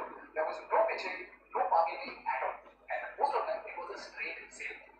This is how Zycam Agarbatti became one of the rare products that commanded their spaces in the shelves of Mysore. And not so surprisingly, it was a big hit. Now the question here is, this is a strategy that just get you entry into the market, right? But what about after the competitors started catching up? What did Zycam do special to stay ahead of its competition? Well, the first step. Okay, they did the same thing which the other people did, so we will skip that part and we'll get to our business. Yeah, they did the same thing, that is product innovations and continuous need identification. Okay, now let's just brush upon what SKF is. I have worked at SKF as a key account manager, and the reason I put it because I just wanted to brag about it, but that's not the case in reality. I just wanted to tell you guys that SKF is the pioneer of what we call as a ball bearing. Ball bearing is one of the most critical. It's a third grade or a C grade category part in any machinery, but it is very important because it reduces the it reduces the cause of maximum power loss, which is friction. All of you all must have heard about this in your school. And SKF was the pioneer of making the ball bearing in the way we look at it today. But over the period, so there was, I'll just give you a little bit story of what SKF did in India. When they set up their plant in Pune, which was the first plant in, that is in Chinswad, there was so much demand for the ball bearings, but only one company used to supply it all over India. So SKF had such a snob about their product that they would call all the customers to sit in front of them like this, and then some one person who was a sales guy, he would start the bid. Okay, bearing number 6203, call for your bids, and then they will all start bidding for the product and he will choose whom he has to sell it. This went on for years and years and years till such time that other competitors started rising. So this is where again on that curve we get into the stage of maturity, and then there is going to be a downfall. But what SKF did different is that they kept innovating and spreading their reach to solve the customer's problem by identifying their needs. They went into all the technicalities to reduce even 0.005% of power loss in friction. So they have been very meticulous and they have become what they are today. Now I'll speak a little bit about marketing. All of you all must already be aware of the 5 P's of the marketing framework, which is product, price, promotion, place and people. Yeah. Now, although I've written down stuff over here, I will give you an example of my own business, which went wrong, which went down south, and I lost a bit of money. My accountant over here, she can second me on that. But what happened was, my father actually was in a business meeting with some of his German customers, and I was just a silent listener to the meeting. So and because I am a youth, I took them out to this hookah lounge, because Germans love hookah. Okay, so when I took them over there, they saw that the coal that is being used is a regular charcoal. Okay, and they were totally unhappy about it. So they said that Yash, you brought us to the wrong place. This is not the way we smoke. And they created a scene. So, and it was a very important business meeting. So my dad did not want to compromise. So then dad asked them what's wrong. That's where they told him that they are not using the right coal. Although the flavor was good, but the flavor was burning very fast, which was ruining the fun of smoking. Yeah. So that's where they told me about this product, which is called as the natural coconut charcoal. Now I never had heard of this because I first of all never smoked, my friends did. But the moment I understood about this and I did a little search on YouTube, I understood that this has a big potential in Middle East, Europe, and some parts of India also. So that's when I understood that I can pick this product as a fast moving product in the Middle East, and I started looking for suppliers. I identified big brands from Germany who were ready to give me their distributorship. I identified local suppliers from India, and I also identified some suppliers from Southeast Asia. But each of the product had its own difference in the price, the place and the people. So all of these 5 factors are related to each other and they work in hand to and you need to have a perfect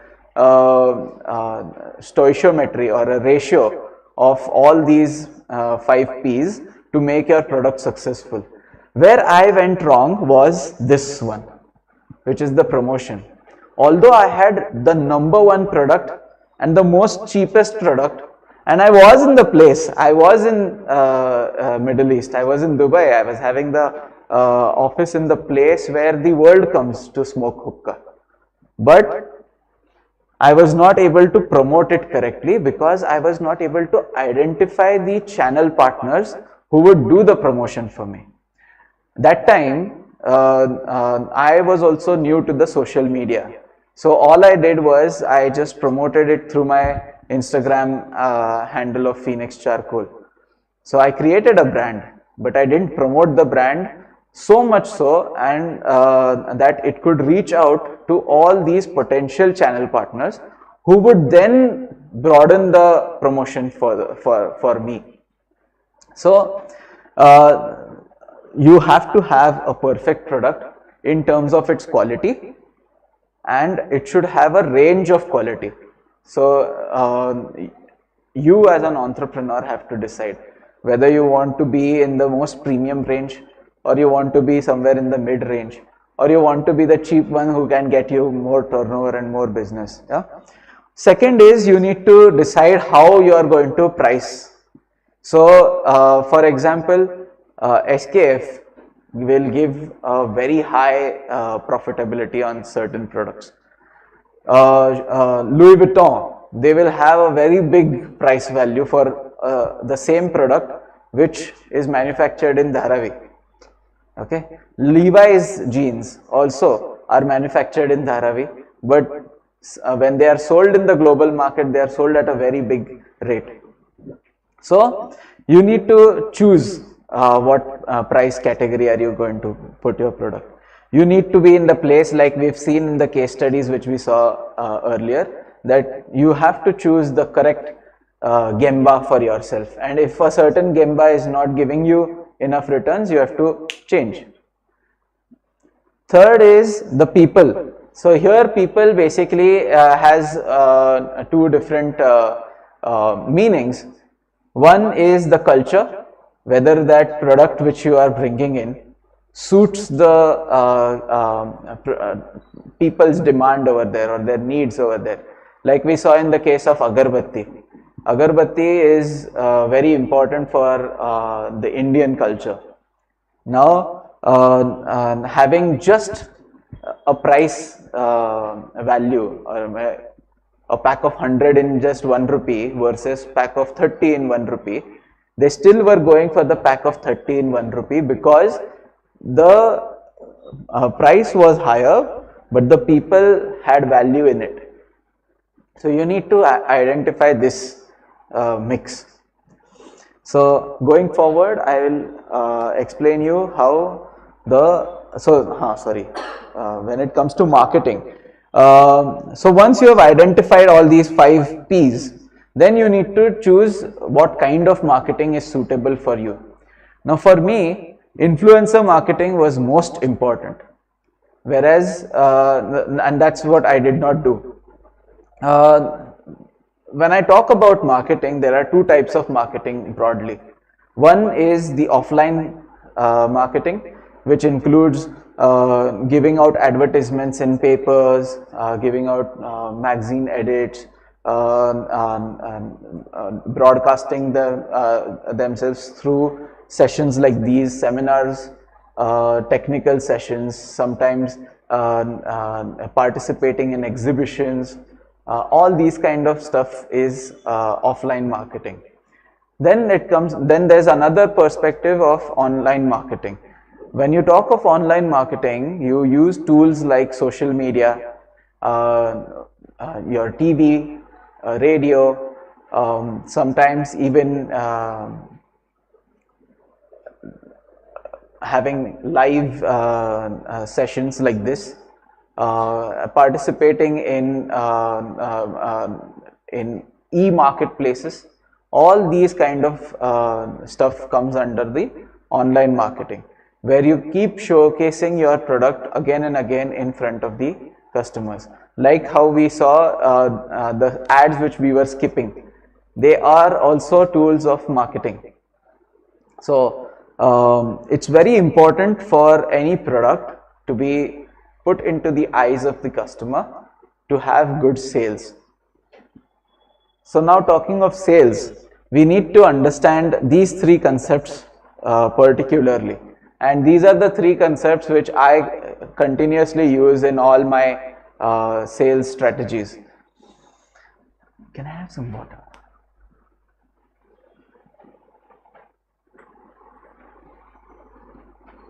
Thank you.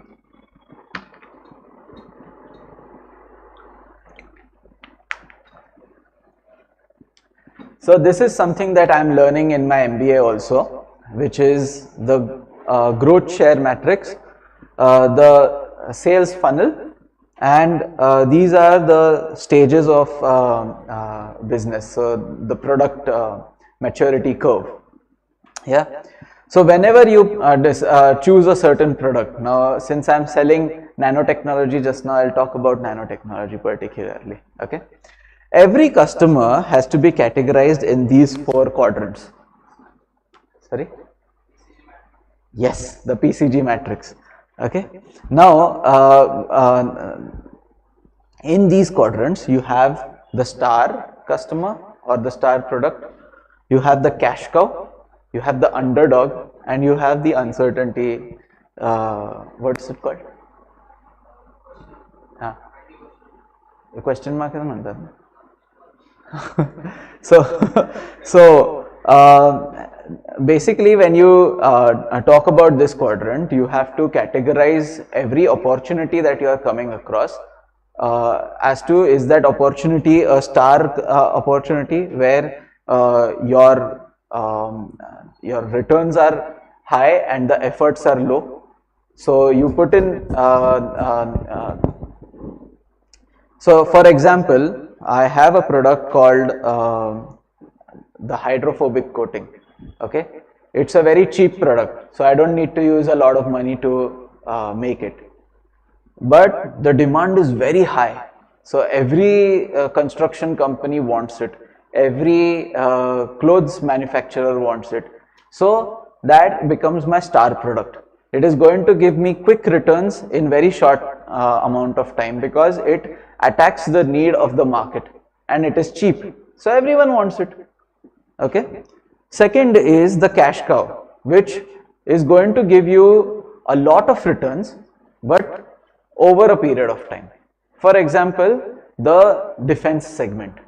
When you are supplying certain products to the defense, they will do evaluations continuously over and over, different places. Every now and then they will have some sort of tweaks and turns, and they will take years and years to approve you.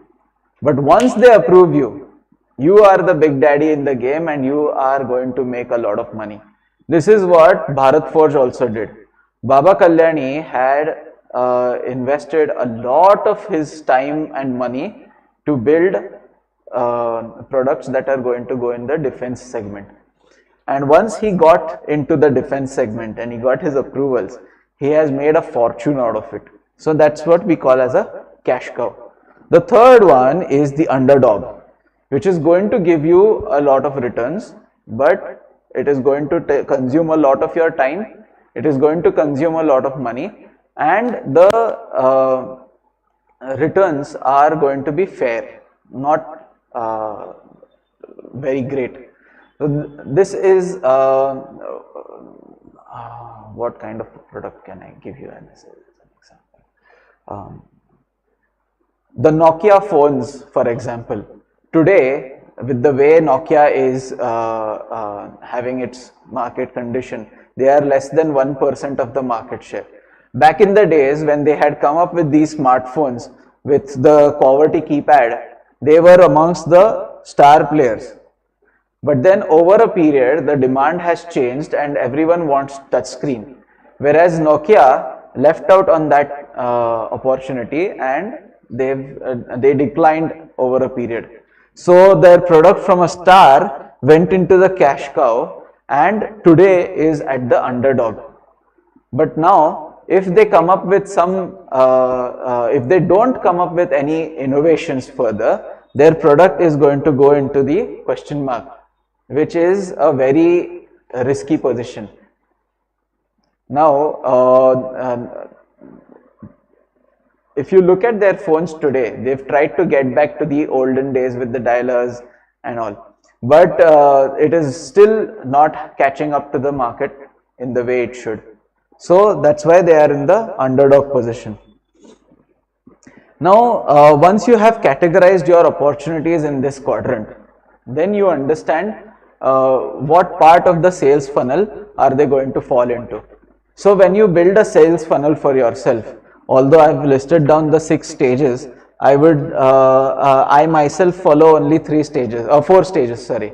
So in that, one is creating the awareness and opportunity. Second is evaluating that opportunity in terms of its in terms of this quadrant. Then once you have placed it in the quadrant, then you do a thorough analysis of the price and terms of business with that particular opportunity. And finally, you once you have won, you have to keep renewing the business with that customer to ensure long-term business scaling. Now, when you once you have understood where your product lies and how your opportunity is building, then you get into the stage of building the product and relationship with the customer. That's where you have categories of ad hoc, undefined, progressive, mature, and decline optimizing in this one. So every product goes through this, or every sales cycle also goes through these 5 stages. What happens is, usually when we will look at any particular sales of a new company, there is no idea about the market, the product is new, we don't know whether it's going to get accepted or not. So we decide that let's abhi chalo attack karenge, dekhenge kya hota hai. Okay, so you go and you start looking for opportunities everywhere. For example, what I did in my hookah business is that I got into these smoke shops, all the local smoke shops in Pune. I attacked small tapriwalas and also the smoke shops like your Smoker Panda and whatnot. Okay, but that was all going ad hoc. Then I started categorizing. Okay, I'm not getting much business from the tapriwalas, cancel them. So then you get into these shops, but you are still not sure who's the right buyer for your product. That's where you are in an undefined stage, where you are just, you have a direction, but you don't know whether you are going to achieve your goal or not. Okay. Then you come into the stage of progressive, where you understand that, okay, now these shops have some supplier and I have to attack that supplier who eventually will become my distributor. So then I started getting in touch with those suppliers. I got in touch with this company called, okay, let's name their brand, Afzal. Okay, everyone has smoked, I mean, I don't know whether you guys smoke or not, but most of my friends have smoked Afzal flavors. And I knew that Afzal has a very strong distribution and manufacturing and warehousing setup. So they will be a good target for me to get business. So I started tapping into those kind of people. And they, in fact, gave me big orders. Okay, they gave me 1 crore worth of orders, and I was very happy. Now, I started identifying more such companies who would give me these kind of bulk orders. And that's where I got into the stage of maturity. And I knew that, okay, now that my product is set and I can I know what channel I'm going to use and I know what is the product demand, I can make big money out of this. So I started identifying more such opportunities, and I got good business. But then eventually I have to look at other products also, and at the same time optimize my existing product, which is what Coco Chanel also did, right? So I started diversifying myself from just coals Then I went into disposable pipes, tongs, your mouth tapes, hookah flasks, the stems, all of it. And I became, from just a coal brand, I became a full-fledged accessories company who was a one-stop solution for all their needs. So anyone in the market could just come and tell me, okay, Yash bhai, आप एक काम करो, आप मेरे लिए ये वाला stem बना के दो. Immediately I would go to my manufacturer, फटाफट बना के 15 days में ready, and I was gaining a lot of business.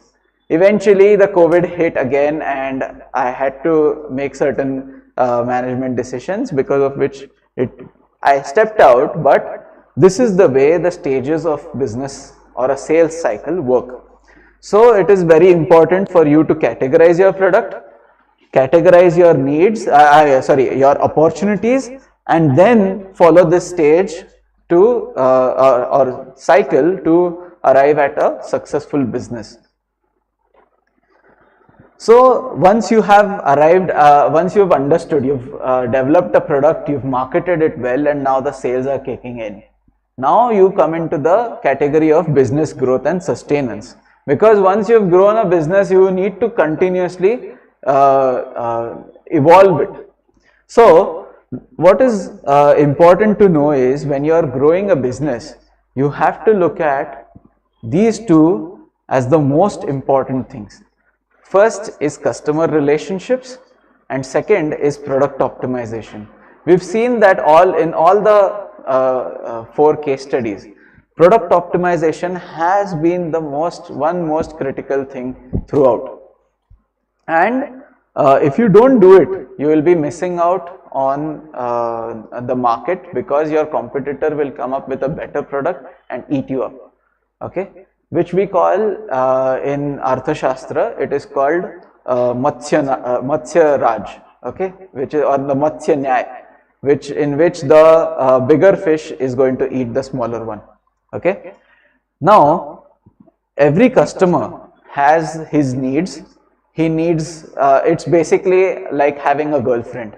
Okay, every customer is going to continuously look for attention. He wants to know that his supplier is giving him the right material at the right time, at the right price, of the right quality, and continuously has to be engaged with him to understand what his other needs are, and develop relations with him throughout the journey. Okay, once you have developed a very strong customer relationship, the customer himself will start giving you more and more opportunities to grow your business. Okay, then when you have done both these products hand in hand, then you have started looking at a growth in your sales cycles, and your sales funnel continuously starts expanding and becoming bigger and bigger. Okay, so once you have grown, what happens when your business has grown enough? Then what is important is that you want to retain all your customers and hold on to them tightly. Okay, so how do you hold on to them tightly is when you understand, try to understand what is their next need. If you just अभी girlfriend पटा लिया है and अभी उसको आहे म्हणजे side को रखा है, so that won't work. You have to meet her once in a while or almost every day and try to understand whether she is happy, not happy. Okay, and eventually understand what she needs more. Okay, she wants your attention, you give her attention. She wants you to hang out with her friends. Okay, let's go hang out with her friends. So like that, even with the customers, you have to continuously be engaged with them. You have to, if he has a particular need, let's say, for example, he is developing a new motor. Okay, let's look at Mahindra and Mahindra as one of my customers. So in Mahindra, what they were focusing on is coming up with the EVs, because EV is the current market need, and all the companies in India and abroad are focusing on developing their EV segment. So Mahindra and Mahindra started off with their XUV 400, which is the 300, which is the EV segment SUV of Mahindra. Okay. Now over there they had a very critical requirement of a bearing which had to be very light, very fast, and it had to be, and they did not care about what price it was, but it should have been available in the highest of volumes. Now what happened is, throughout the market, no one in India had that bearing.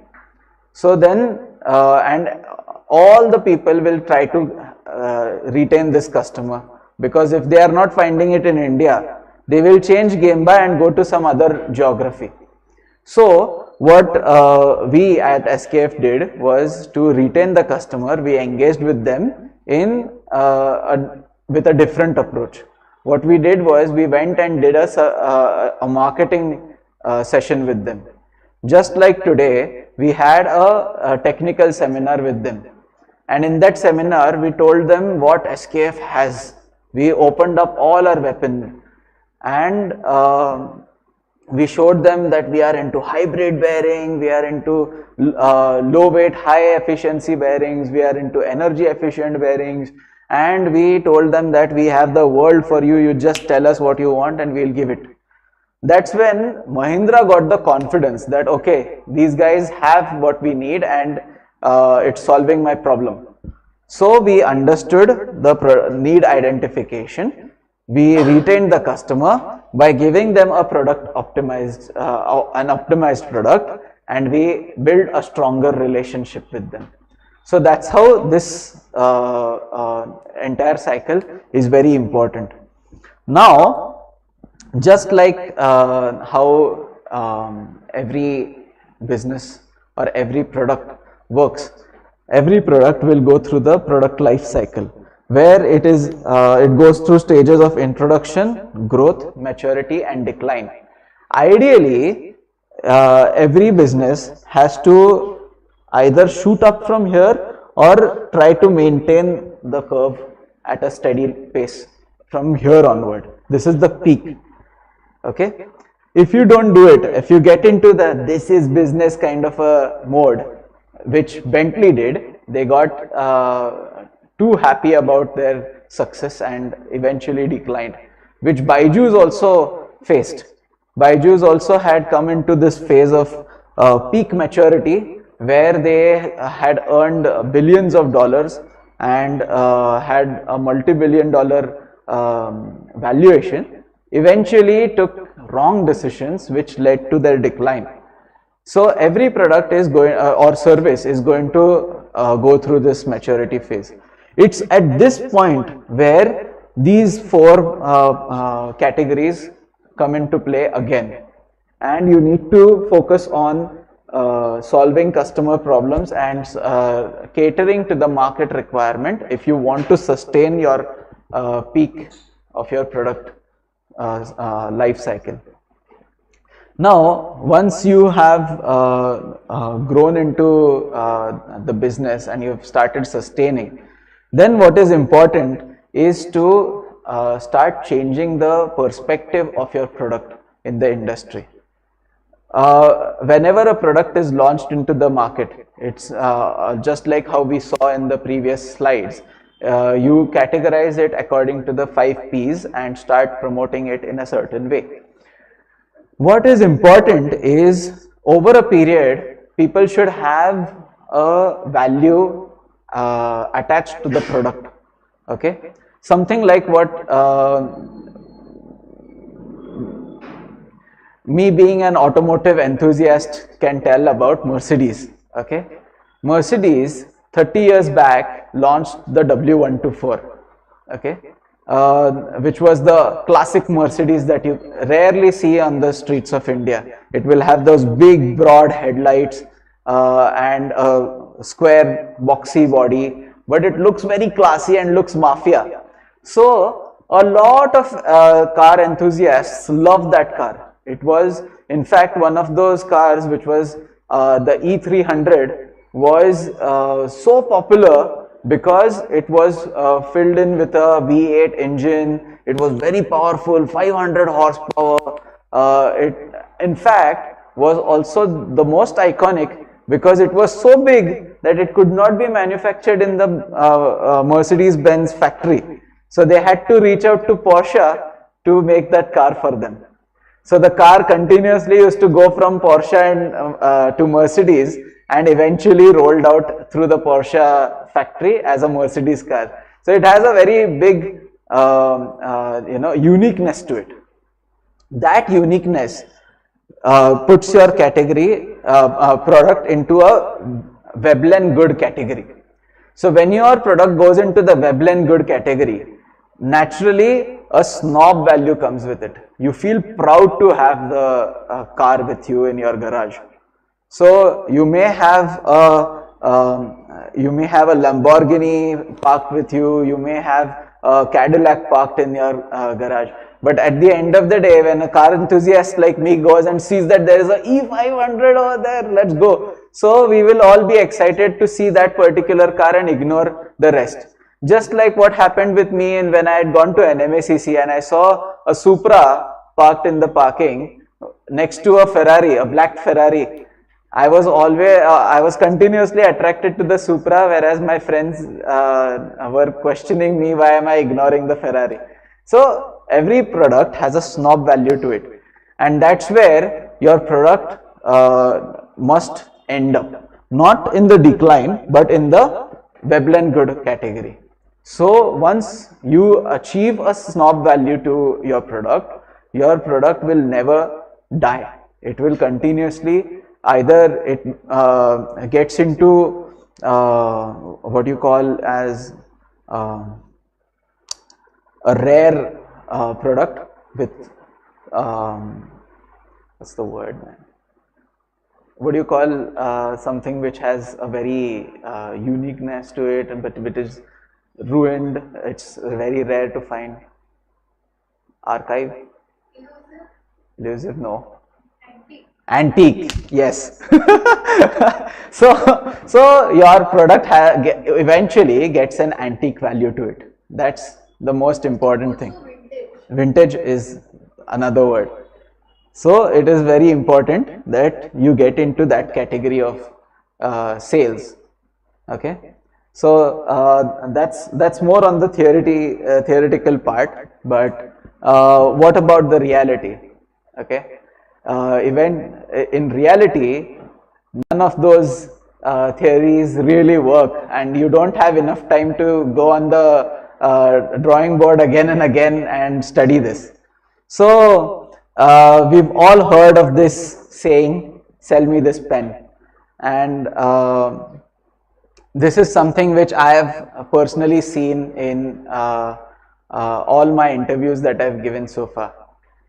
Everyone will ask you to sell a certain product or give you a fake situation, which we can do today as a mock trial. Okay, so I would recommend one of y'all to come here and join me, and let's do a sell me this pen kind of a exercise. Okay. Who would could maybe Revati, you could suggest someone.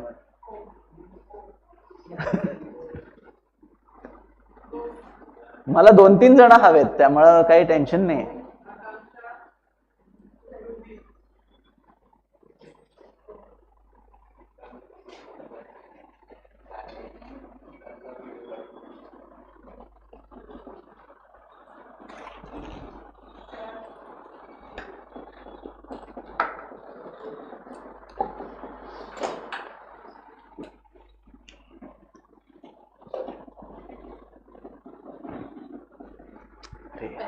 Pen नहीं है.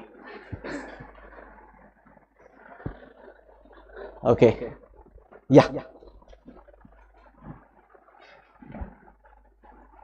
अरे मला 3 pen लागतील मग तर आहे ना. दे बरं. आहे Okay. Yeah, sell me the pen. Sell me one after the other, not all together. Okay. And remember, you all three are competitors of each other. Okay. You are in the market, and you are going to approach a customer base, not a customer. Okay. So hello, I'm here to sell a pen. This pen is a Hey, you.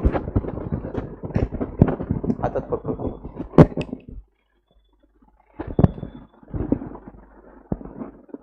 so hello. May be बसून केलं तर better होईल. हाँ चालेल. Or okay, तुम्ही बसा. you both can sit, and you are in front of me.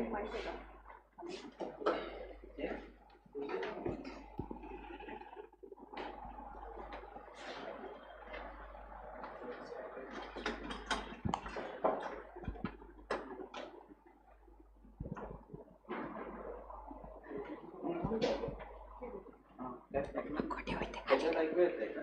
त्याच्यातच ऐकू यायला म्हणून ते त्याच्यावरती बोलायला लागेल. नाही ठीक आहे, काही प्रॉब्लेम नाही.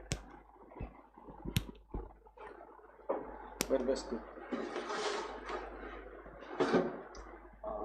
You sit over here so that you can come in the camera. I'll stand and sell. You stand and sit? Okay, no problem. Hello, I'm Hi. here to sell a pen. Okay. This pen is a new brand that I am introducing in the market. It has a very unique writing style. It has a easy to go writing which won't help your hand pain much. I'll sell it on a reasonable rate as compared to the market. I'll sell it in less rate. It will be very affordable. It will be in different colors. So hope you like it pen. I would like you to test it first. According to it, it's your opinion, it's your decision to take it or not. Okay. Okay, fine. So, first of all, thank you for coming over and selling me the pen. Good activity. I like the confidence. No stammering, nothing. But let's follow a certain process. Okay. In this process, we have to okay, we have to build the customer relation. Okay, then talk about the product, identify the need, and try to retain this customer. Okay. Mata, let's do it again. You keep this with you.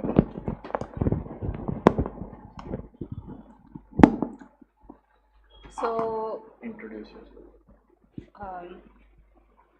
hello, I am Ruby from a company which sells pen of Rorito Charmer.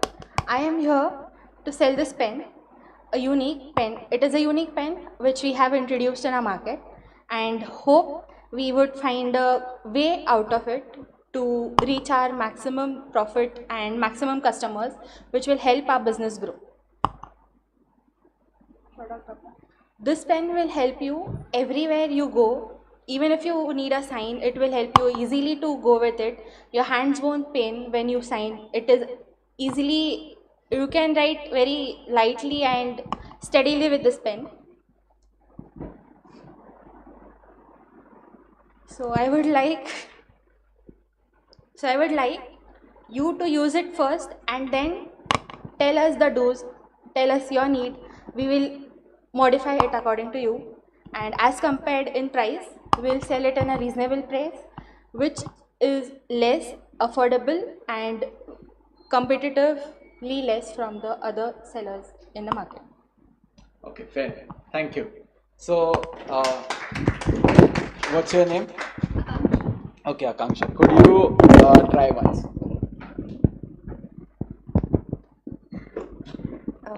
Hello, myself Akanksha, and I'm here representing Uno Max.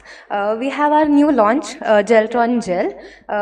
As being a student, I would like to suggest this because it's a lightweight pen. It's a gel pen, and we all know like gel pens. What we have written from gel pen is attractive. It doesn't print its expression to other page. And being a student, I would suggest you to buy it. Okay, fair, good. Now, what's your name? Om. Okay, Om, can you sell me your pen?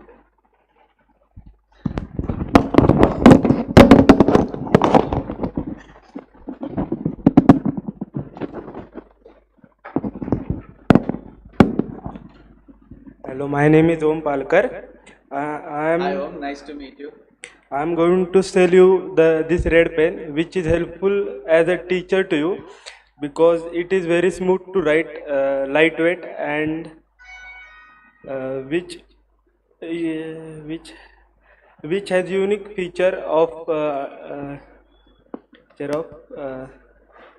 multiple colors in one pen. Oh, okay.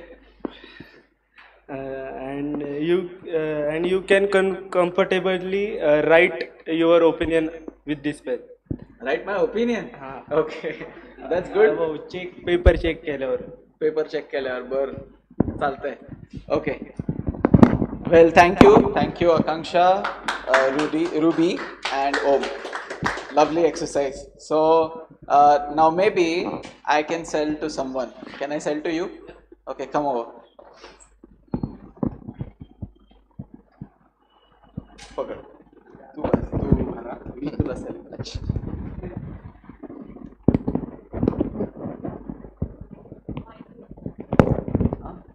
नाही ठीक आहे. मी I'll be loud enough that everyone understands. Okay. So hi. My name is Yash. Hello, yes sir. Oh no, you don't call me sir, man. You call me Yash. Okay. Hello, Yeah. Yash. My name is Yash and I'm from Rorito. We are one of the largest pen manufacturers in the country. We are competing with the who's who of the world, and we've come up with some new products which I think could be interesting to you because you seem from the educational background. Yeah. So I am sure that you are using some pens. Am I right? Yeah. So what kind of pens do you like? I like ink pens, gel pens, ball pens. I use many. Okay. And which one do you use often? I use ball pens more often. Okay. And what about your friends, your colleagues? They use gel pens, cartridge pens. Okay. So you like ball pens more than the gel pens? Yeah, I do. Okay. Why so? Because they are more reliable and they write with more accuracy and they are more comfortable right? Smoother, and smoother. comfortable. Yeah. Correct. So I understand that it's very important for you to have comfort while you're writing. Yeah.